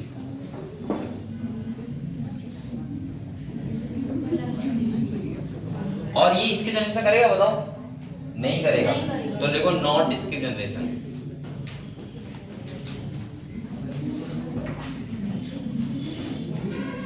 सही है, पहला समझ कहां है, दूसरा देखो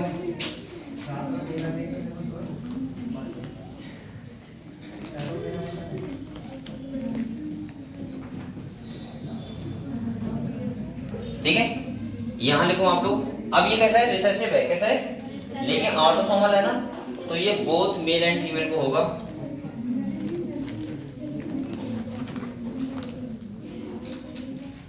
और बेटा ये क्या करेगा, जनरेशन स्किप करेगा, तो मैं बोल सकता हूं टेंड टू स्किप जनरेशन, मतलब हाँ वो तो करेगा, कैसे, मतलब एक पीढ़ी को नहीं हो सकता है, दूसरे को हो सकता है, ठीक है। अगले देखो तीसरा, अगर कोई बाइलिंक है, कैसा है बेटा, बाइलिंक डिसऑर्डर है, तो इसका मतलब क्या होगा बताओ, ये होगा ओनली मेल को, इसको होगा ओनली मेल मेल। लिखो, इतना लिखो पहले, लिख लो, ट्रेड पूछ जाती है नीट में, ध्यान रखना, आप लोग ध्यान रखना कौन सा डिसऑर्डर है, किसको होगा किसको नहीं होगा।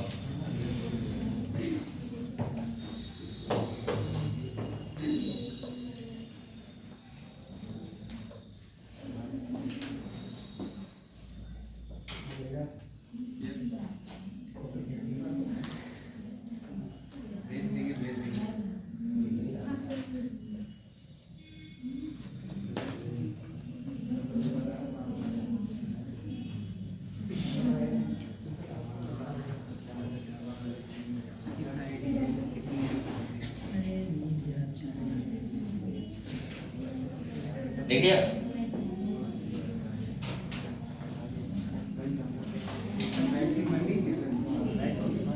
वैक्सीन, क्या की वैक्सीन, कैंसर का वैक्सीन कहाँ आता है बेटा, कैंसर का वैक्सीन करना होता है, थेरेपी होता है, कैंसर तो एक डिजीज होती है, उसकी थेरेपी होती है, वैक्सीन लगाने वाली, कैंसर की बीमारी दूर करने वाली। तुमने बनाई है क्या? तुमने बनाई, हम तो नहीं मैं बनाई। पूछ रही हूँ तुमसे, तुमने बनाई, हम नहीं तुम तो बनाए। बता रहे हो। मैं ये कह रहा हूँ, बताओगी तो मैं सुनो तो बेटा, मेरी बात सुनो पहले, कैंसर एक ऐसा डिसऑर्डर नहीं है तुम सोच रहे हो निमोनिया है या वो है, अरे वो तो मुझे पता है। लेकिन हाँ ऐसा कुछ बन सकता है कि जो कैंसर ना हो, हाँ ऐसा बन कैंसर तो एक नॉर्मल चीज है। ये इधर आ गई मतलब। चलो बाद में देखूंगा, पहले पढ़, कौन सा, वाई लिंक ट्रेट, इससे ऊपर जनरेशन, टेंड, टेंडेंसी,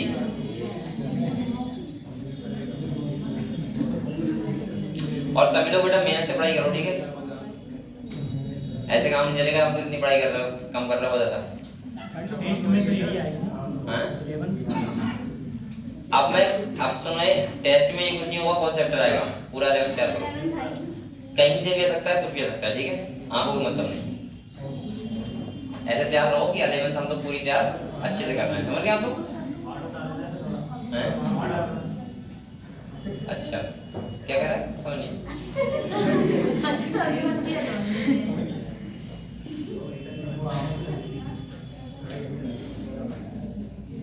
बेटा देखिए, देख लिया, तो आप लोग बताओ, यहाँ पे ऑटोसोमल का देखा हमने, किसका देखा, अगर डोमिनेंट है तो हर जनरेशन को होगा, अगर रिसेसिव है तो इसकी जनरेशन होगी, अगर बाइलिंक है तो केवल मेल ओनली मेल को होगा, सही है, दोनों कैसे हो जाएगा। y का 2 मतलब अगले देखो ए, अगर है x कैसा है, एक्स x लिख के लेकिन कैसा है डोमिनेंट, कैसा है बेटा, तो क्या होगा, दोनों को होगा बट फीमेल को ज्यादा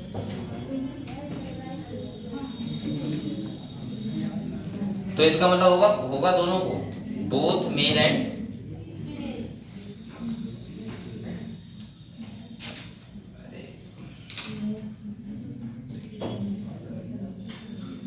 लेकिन मोर फीमेल देन मेल।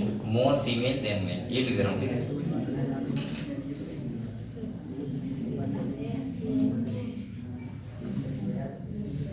सही है, और ये डोमिनेंट है तो लिखाऊं क्या, ये स्टिकर ऐसा करेगा क्या, नहीं करेगा ना, तो लिख दो नॉट डिस्क्रिमिनेशन।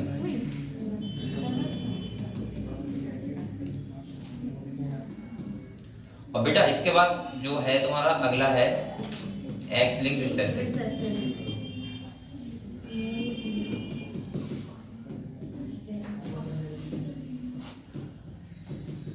और इसका मतलब यहाँ पे अगर मैं बोलूं तो ये भी बोथ मेल एंड फीमेल,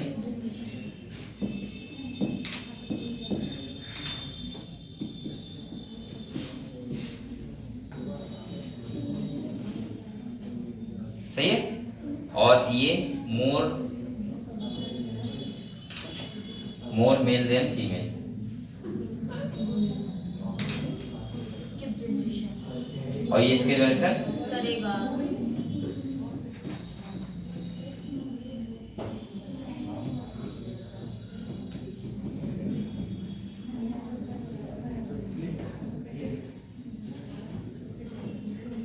ठीक है।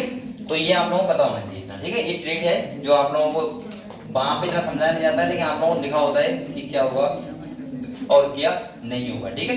तो आप लोग ये लिख लो जल्दी से।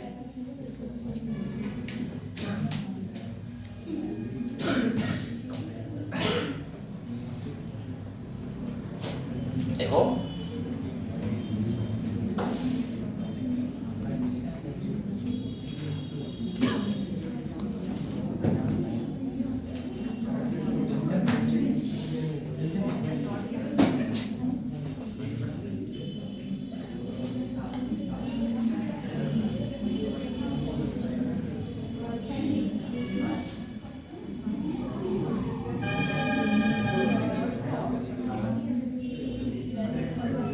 बातें करते बच्चे हैं।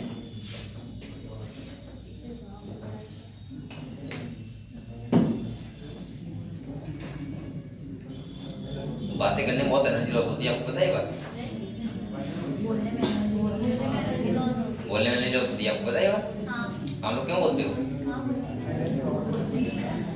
बैठे बैठे आप लोग खाली पढ़ा करो बस।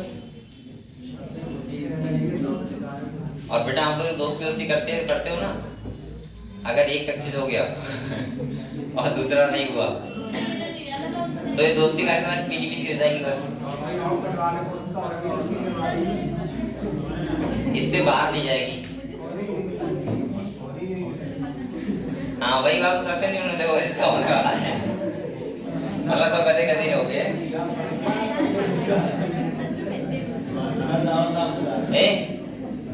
और जो आपको दोस्ती आज निभा रहे हो अभी, ज्यादा मत निभाओ, अपने काम से काम रखो, समझ रहे हो? जो सक्सेस होता है तो उसको याद करते हैं, ना कि अनसक्सेस को।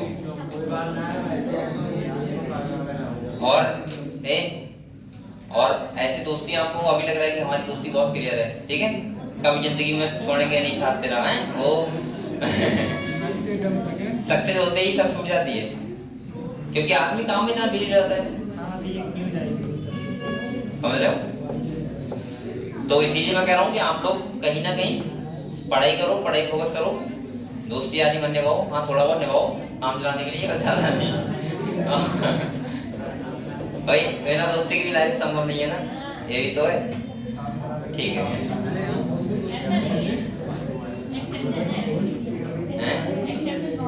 कैसे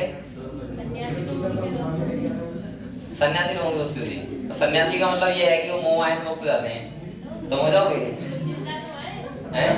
चिंता का नहीं, उनका चिंता का होना होता है, वो बिल्कुल उन्हें मोह माया से कोई मतलब नहीं होता, उन्हें सन्यासी बोलते हैं, जैसे मतलब नहीं कि हमारा मकान प्रॉपर्टी कैसा क्या है, कि इसके पास क्या है उसके पास क्या है, उन्हें खाली अपने बॉडी से मतलब है बस। उन्हीं के पास तो बहुत हाँ, अब हैं? उन्हीं के पास बहुत अब तुम्हें इससे भी मतलब कि इसके पास क्या है, तुम्हें इससे मतलब उसके पास क्या है, सही है, अपना घर भी देखना है, अपना तो कसना सी हुआ। सही कहा। हाँ ये बात सही है, दोस्ती करना चाहिए, लेकिन हाँ ऐसे आदमी से करो तो सही हो, ये बहुत जरूरी है। आपने आपने आपने देखा होगा जो टॉपर दोस्त होते हैं उनका सबसे गधा वाला दोस्त भी 85+ ले ही आता है, और जो गधे दोस्त होते हैं उनमें टॉप वाला भी 65 या 70 तक रह पाता है। तो इसीलिए मैं कह रहा हूँ कि दोस्ती भी ऐसे पर्सन करनी चाहिए जो आप लोग उससे नीचे भी रहो तो सबके बहुत ऊपर रहो। समझे बात को? मुझे करना हूँ। और एक संगत का असर बहुत बड़ा होता है बेटा, जिसके साथ आप जिस संगत में रहोगे आपको पता है वैसी आपके अंदर क्वालिटी आने लगेंगी। बोलो मत, आप लोग खुद ही बोल लेते हो। आपने देखा होगा, आप लोगों ने देखा होगा, एक बोलो मतलब आपने देखा होगा बहुत सारे ऐसे लोग होते हैं, भाई दो दोस्त हैं, सही है, एक कह रहा है मैं पढ़ाई कर रहा हूँ, दूसरा अरे क्या पढ़ाई कर रहा है, आज रहने दे कल पढ़ाई कर लेना। एक ऐसा होता है कि भाई मैं पढ़ाई कर रहा हूँ तू भी कर ले, तो दोनों में डिफरेंस है, समझे आपको? एक नहीं कर रहा है तो उसको करने लगेगा, एक ऐसा है कि जो कर रहा है उसको रोक रहा है। तो आप लोग देखो कि कहाँ पे हम दोस्ती करने में फायदा है और कहाँ पे नुकसान है, तो वहां पे आपको देखना चाहिए, ठीक है? वो चीज बता रहा हूं। चलो अगले देखते हैं। तो ये समझ गए आप लोग बेटा, ये क्लियर हुआ? तो आप लोग ट्रेड समझ गए कौन कौन सी है, ठीक है? अब देखो कौन कौन ट्रेड आएंगे हम लोग पढ़ेंगे, तो आंसर निकालो। यहाँ देखो बट अब बोलो मत, इधर पढ़ लो। कह रहा है broadly genetic disorder may B group into two category. हमने कितने डिसऑर्डर कितनी कैटेगरी में डिवाइड किया है? दो। कितनी कैटेगरी में डिवाइड किया है? दो। पहला कौन सा है बेटा? मेंडेलियन, और दूसरे कौन से? क्रोमोसोमल। मेंडेलियन का मतलब मैंने क्या बताया था? जहां पे म्यूटेशन हो, क्या हो? म्यूटेशन हो, या मैं बोल सकता हूं फादर से बच्चों में आते हैं, लेकिन वो नॉर्मली म्यूटेशन का मतलब है कि एक कोडॉन चेंज हो रहा है या नाइट्रोजन बेस का सीक्वेंस चेंज हो रहा है थोड़ा बहुत, उससे अगर डिसऑर्डर होता है तो उसको क्या बोलेंगे? मेंडेलियन। क्रोमोसोमल का मतलब होता है जो क्रोमोसोम में एब्नॉर्मलिटी होती है, एक क्रोमोसोम पूरा ही चेंज हो रहा है, तो इसका मतलब ये होता है कि तो उस टाइम पे बहुत ज्यादा ग्रुप ऑफ डिजीज होती हैं और उनको बोलते हैं सिंड्रोम। क्या बोलते हैं? सिंड्रोम। मतलब एक क्रोमोसोम का मतलब समझो कितने सारे जीन होंगे उसपे, और इतने सारे जीन्स होंगे वो चेंज हो रहे हैं पूरे, तो उसका मतलब क्या होता है? ग्रुप ऑफ डिजीज, बहुत सारी डिजीज होती है उसमें, ठीक है? यहाँ पे देखो अगले कह रहा है Mendelian disorder are mainly determine लिखा तो बाय अल्टरनेशन और mutation in the single gene. जब कोई नॉर्मली सा जीन चेंज होता है, म्यूटेशन होता है, अगर उससे कोई डिसऑर्डर होता है तो उसको हम लोग बोल सकते हैं क्या? Mendelian disorder. सही है? अगले कह रहा है बेटा this disorder are transmit to the offspring on the same line as we have studied in the principles of inheritance। हम लोग यहाँ पे सोच सकते हैं कि जैसे मेंडल ने बताए थे लगातार कि कौन सा इसके बाद क्या कैरेक्टर, कौन सा एलिमेंट किसमें जा रहा है, वो उसी हम बोल सकते हैं उनके लॉ को क्या करता है? फॉलो करते हैं, इसीलिए बोलते हैं उनको मेंडेलियन डिसऑर्डर। अगले कह रहे हैं the pattern of inheritance of such Mendelian disorder can be traced in a family by the pedigree analysis. Most common are prevalent Mendelian disorder are hemophilia, cystic fibrosis, sickle cell anemia, color blindness, phenylketonuria, thalassemia। ये सारे disorder हैं जिन्हें हम बोल सकते हैं genetic disorder. कौन कौन से? जैसे बेटा यहाँ पे क्या क्या है? हीमोफीलिया हो गया, सिस्टिक फाइब्रोसिस हो गया, सिकल सेल एनीमिया हो गया, कलर ब्लाइंडनेस, फेनाइलकेटोनुरिया, थैलेसीमिया। इन सबको अंडरलाइन कर लो। आप लोगों को क्वेश्चन पूछ सकता है कि बताओ कौन से इनमें जेनेटिक डिसऑर्डर होते हैं, और वो बोल देगा 2 3 4 ऐसे नंबर देता है, ठीक है? तो आप लोगों को सबको बताना चाहिए नाम के, ठीक है? कौन कौन से जेनेटिक डिसऑर्डर होते हैं। अगले देखो, क्योंकि कुछ बच्चों को ये नहीं पता होता जेनेटिक डिसऑर्डर क्या होते हैं और एक्वायर्ड डिसऑर्डर जो नॉर्मली होते हैं वो क्या होते हैं, या हम बोल सकते हैं कि सिंड्रोम जो होते हैं, या हम बोल सकते हैं क्रोमोसोमल डिसऑर्डर कौन से होते हैं। तो मैंने कहा था सिंपल सा, क्रोमोसोमल डिसऑर्डर वो होते हैं जो क्रोमोसोम चेंज होता है तब होते हैं, ज्यादा हो जाए कम हो जाए। जैसे अगर आपके अंदर 46 हैं 45 हो जाएं तो वो क्या है? Chromosomal disorder. अगर 46 हैं 47 हो जाएं तो क्या है? Chromosomal disorder. अगर आपके अंदर 46 क्रोमोसोम है, 46 ही रहें, लेकिन म्यूटेशन के कारण कोई जीन, या जीन तो नहीं बोलेंगे, लेकिन सिंगल बेस पेयर का चेंज हो रहा है, कोडॉन चेंज हो रहा है, उससे कोई डिसऑर्डर हो रहा है जो मेंडल लॉ को फॉलो कर रहा है, सही है, इनहेरिट हो रहा है पेरेंट्स से बच्चों में, बच्चों से बच्चों में, तो उनको बोलते हैं जेनेटिक डिसऑर्डर। और जो ट्रांसमिट नहीं होते हैं पेरेंट्स टू प्रोजेनी, उनको क्या बोलते हैं? एक्वायर्ड डिसऑर्डर, जो हम लोग पढ़ते हैं ह्यूमन हेल्थ एंड डिजीज में, मतलब आफ्टर बर्थ जो डिसऑर्डर आते हैं। ठीक है, ठीक। अगले कह रहा है बेटा, it is important to mention here that such Mendelian disorder may be dominant और रिसेसिव। मैंने कहा था मेंडेलियन डिसऑर्डर डोमिनेंट भी हो सकते हैं और क्या हो सकते हैं? रिसेसिव। डोमिनेंट का मतलब क्या है कि जो स्किल जनरेशन नहीं करेगा और करेगा, मतलब नहीं करेगा, और रिसेसिव का मतलब क्या है? जो स्किल जनरेशन कर सकता है, मतलब अगर बाबा को है तो बच्चे में होगा, फादर को नहीं हो सकता है। ठीक है, तो वो कैसा होता है? रिसेसिव। अगर डोमिनेंट है तो क्या होगा? हर एक जनरेशन को फॉलो करेगा। अच्छा एक बात आप ही बताओ, यहाँ पे डोमिनेंट रिसेसिव का नाम क्यों आया है? आप लोग बताओ। अगर कोई डिसऑर्डर रिसेसिव का मतलब ये होता है ना कि अपना फिनोटाइप कैरेक्टर शो ना करे, सही है, लेकिन आप लोग बताओ कि अब वो एलील बच्चों में ट्रांसफर नहीं होगा? होगा, और हो सकता है बच्चों में हो तो वो अपना कैरेक्टर को वो एक फिनोटाइप शो करता है। जैसे यहाँ पे सुनो, आप लोग एक छोटा सा सुनो। मैंने कहा था जब F1 जनरेशन थी, कौन सी जनरेशन थी बेटा? F1 थी। आप लोग एक बार बताओ मुझे, अभी आपको समझ में आ जाएगा यहाँ पे डोमिनेंट रिसेसिव का मतलब क्या है। ये देखो, अगर हमें F1 जनरेशन में कैपिटल टी स्मॉल टी मिला था, आप लोग बताओ, अगर यहाँ पे जो डोमेन शो कर रहा था वो ये कर रहा था, इसीलिए प्लांट कैसे थे? टॉल थे, टॉल थे। लेकिन आप लोग ये बताओ, ये वाला एलिमेंट कौन सा है? रिसेसिव। कौन सा है बेटा? रिसेसिव है। क्या ये अपना फिनोटाइप कैरेक्टर शो नहीं करेगा? करेगा। अभी नहीं कर रहा है। जब हमने सेल्फिंग कराई तो आपको ध्यान होगा, सेल्फिंग कराई तो आपको मिला था स्मॉल टी। अब बताओ कि अपना फिनोटाइप कैरेक्टर शो नहीं कर रहा है क्या? कि प्लांट कैसा है? द्वार। तो इसीलिए मैं कह रहा हूं कि जो रिसेसिव डिजीज होती है वो जनरेशन स्किप तो कर सकती है, सही है, और डोमिनेंट वाली स्किप जनरेशन नहीं करेगी, और रिसेसिव वाली स्किप जनरेशन कर सकती है, लेकिन बच्चों में वो हो सकती है क्योंकि वो एलील अपना फिनोटाइप शो कर सकता है। यहाँ पे समझ गए आप लोग? तो यहाँ पे आपको मिले थे कैपिटल टी स्मॉल टी। अब आप लोग बताओ, ये तो टॉल थे लेकिन ये वाला डॉट था नहीं चल रहा, तो यहाँ पे अब ये डोमिनेंट शो कर रहा है स्मॉल वाला, लेकिन यहाँ पे डोमिनेंट शो नहीं कर रहा था, तो यहाँ पे भी डिजीज शो नहीं होगी। समझ गए आप लोग? तो डोमिनेंट का मतलब हर जनरेशन हो जाएगी, और रिसेसिव का मतलब स्किप जनरेशन हो सकती है। ठीक है, अगले देखो, अगले क्या है बेटा? अब यहाँ पे देखो, कह रहा है pedigree analysis a understand whether the trait in, कहां पे थे हम लोग? हां, डोमिनेंट और रिसेसिव। कह रहा है by pedigree analysis one can easily understand whether the trait in question is dominant और रिसेसिव। हम लोग पैडिग्री एनालिसिस देख के बता सकते हैं कौन सी डोमिनेंट होगी, कौन सी रिसेसिव होगी। अभी बताऊंगा आपको। कह रहा है similarly the trait may also be linked to the sex chromosome as in case of haemophilia. It is evidence that this X-linked recessive trait show transmission from carrier female to male progeny। और कह रहा है are representative pedigree show in figure, ये बताया रहा है यहाँ पे dominant and recessive trait discuss. अब आप यहाँ पे देखो, ये डिस्कस करना है। ठीक है, सिंपल से ये कह रहा है, वैसे मैंने आपको सारी ट्रेट लिखवा दी।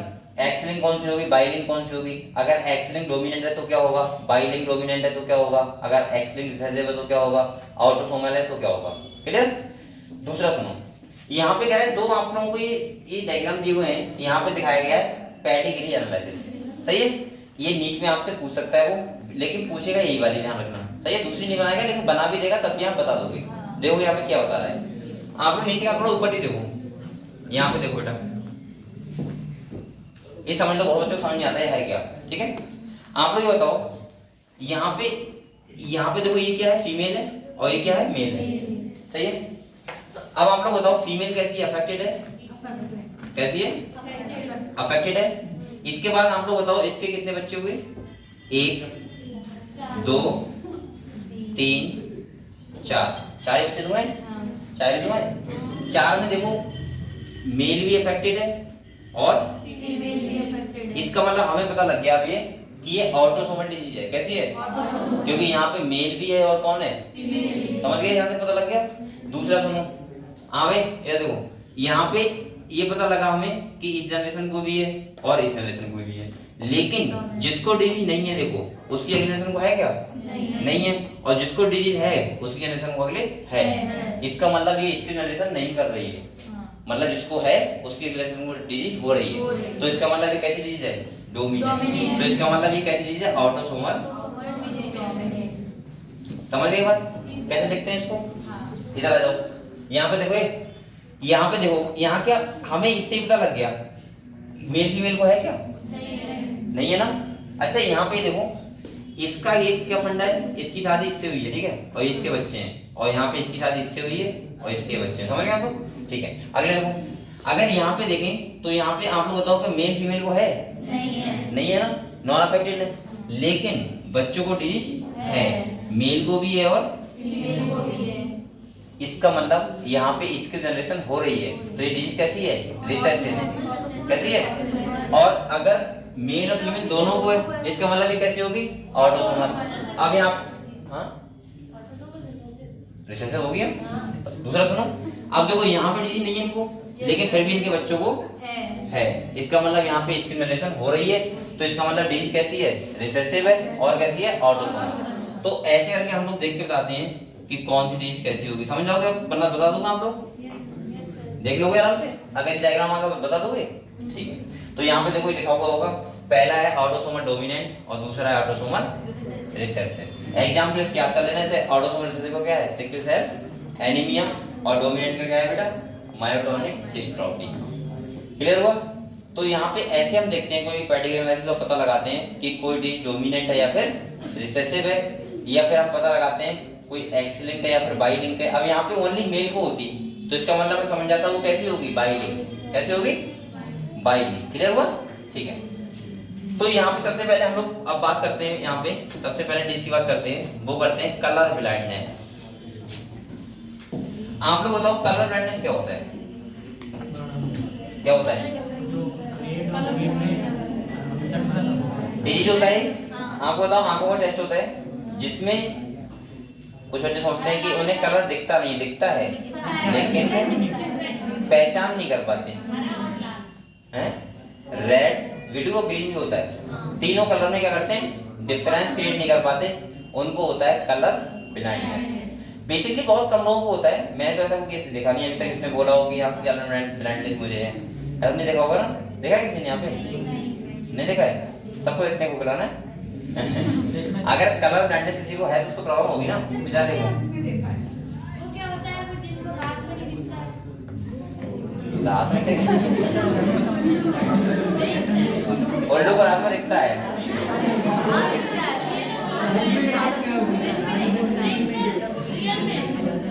तो फिर रात में दिखता है, अरे मुझे तो दिखता ही है रात में रात में किसको नहीं दिखता है, वो नाइट ब्लाइंडनेस होता है। हाँ तो वही तो पूछना चाह रही हूँ। क्या ये सर ये डिसिप्लिन नहीं सुनी आपने, आप सर करिए। अच्छा बताओ ना, ये ए सुन तो लो, सुन तो लो। जब हमारी सेल होती है अंदर, आंखों की सेल होती है रॉड और कोन सेल, एक सेल ऐसी होती है रॉड सेल, एक कौन सी होती है, कोन सेल। एक सेल रिस्पॉन्सिबल होती है दिन की लाइट के लिए, कलर के लिए, एक होती है रात के कलर के लिए। क्योंकि आपको पता होगा रात में भी हमें एक कलर दिखता है, लेकिन कलर नहीं दिखते हैं, खाली ब्लैक एंड व्हाइट दिखता है, लेकिन चीजें दिखती है ना, हमें चीजें दिखती हैं, तो उसके लिए अलग सेल होती हैं। तो जब उन सेल में कोई पिगमेंट वगैरह कम हो जाता है, जो प्रोटीन जो हमने जैसे विटामिन ए हो गया कम हो गया, तो वहां पे वो पिगमेंट नहीं रहता है, और पिगमेंट नहीं रहेगा तो वो पिगमेंट वाली वहां प्रोटीन नहीं होगा, और प्रोटीन नहीं होगा तो हमें फिर रात में भी कम दिखेगा, ऐसा हो जाता है। ये इसलिए ऐसा रहता है, मुझे बोल रही सर रात में नहीं दिखता है, तो मैंने भी कह दिया कि रात में तुम्हें क्या दिखता है, तो इस चक्कर से थोड़ा सा असर है।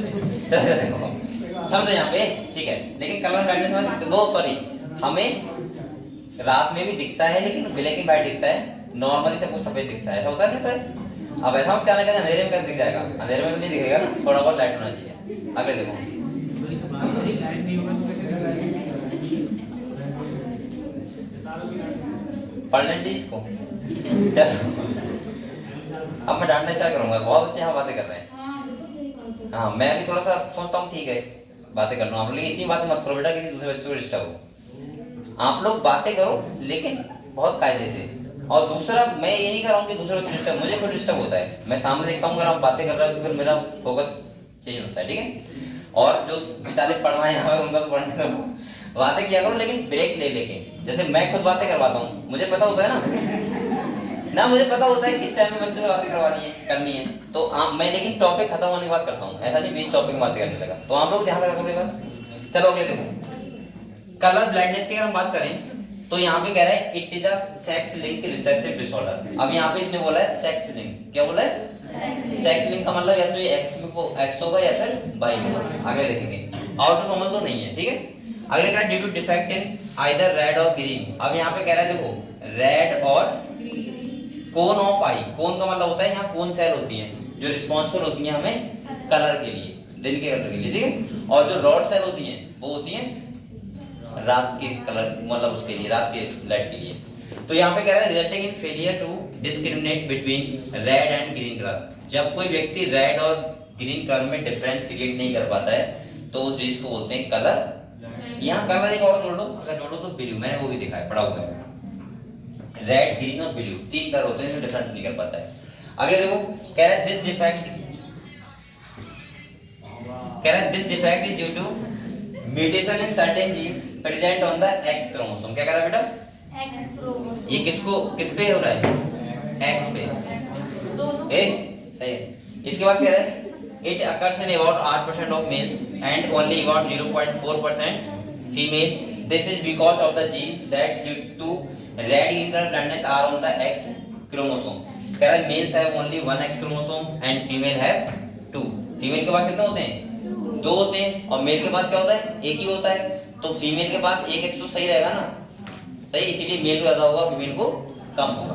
आगे कह रहे हैं son of a woman who carry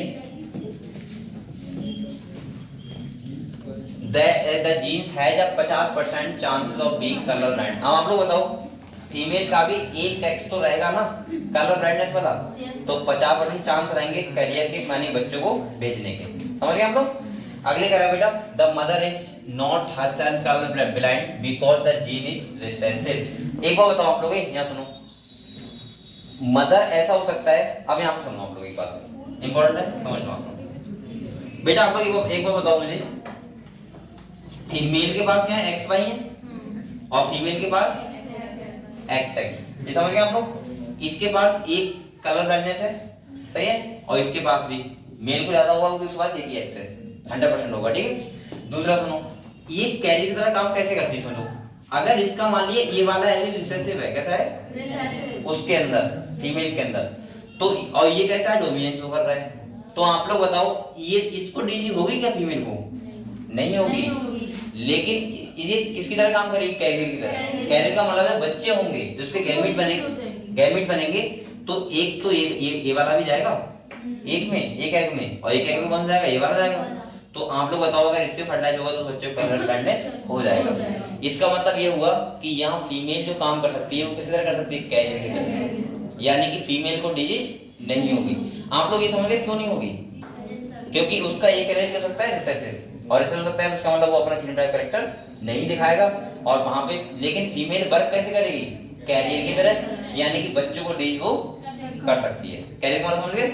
खुद को डीज ना हो लेकिन भेजने वाला, बच्चों को करने वाला, ठीक है, बाहर बोलते हैं उसे। तो यहाँ पे कह रहा है that means that it is affected surprised by her matching dominant normal gene. A daughter will not normally be color blind unless her mother is a carrier and her father is color blindness। तो आप लोग ये बताओ, ये कहानी समझ गए? पूरा क्लियर हुआ? ठीक है। तो यहाँ पे देखो ये समझ में आ गया आपको? कह रहा है that means in its is affected surprised by her matching dominant normal gene। क्या कर रहा है? डॉटर will not normally नहीं होगी, बी कलर ब्लाइंडनेस होगी unless her mother is a carrier and her father is color blindness। आप लोग बताओ अगर किसी के फादर कलर ब्लाइंडनेस है और मदर कैसी है? नॉर्मल है या फिर कलर वो है, मतलब कैरियर की तरह काम कर रही है, उसको डीजी नहीं है, तो आप लोग बताओ क्या उसकी लड़की को डीजी नहीं होगी? 100% होगी। समझ गए? समझ गए? और लड़के को हो भी सकती है और नहीं भी सकती है, सही है।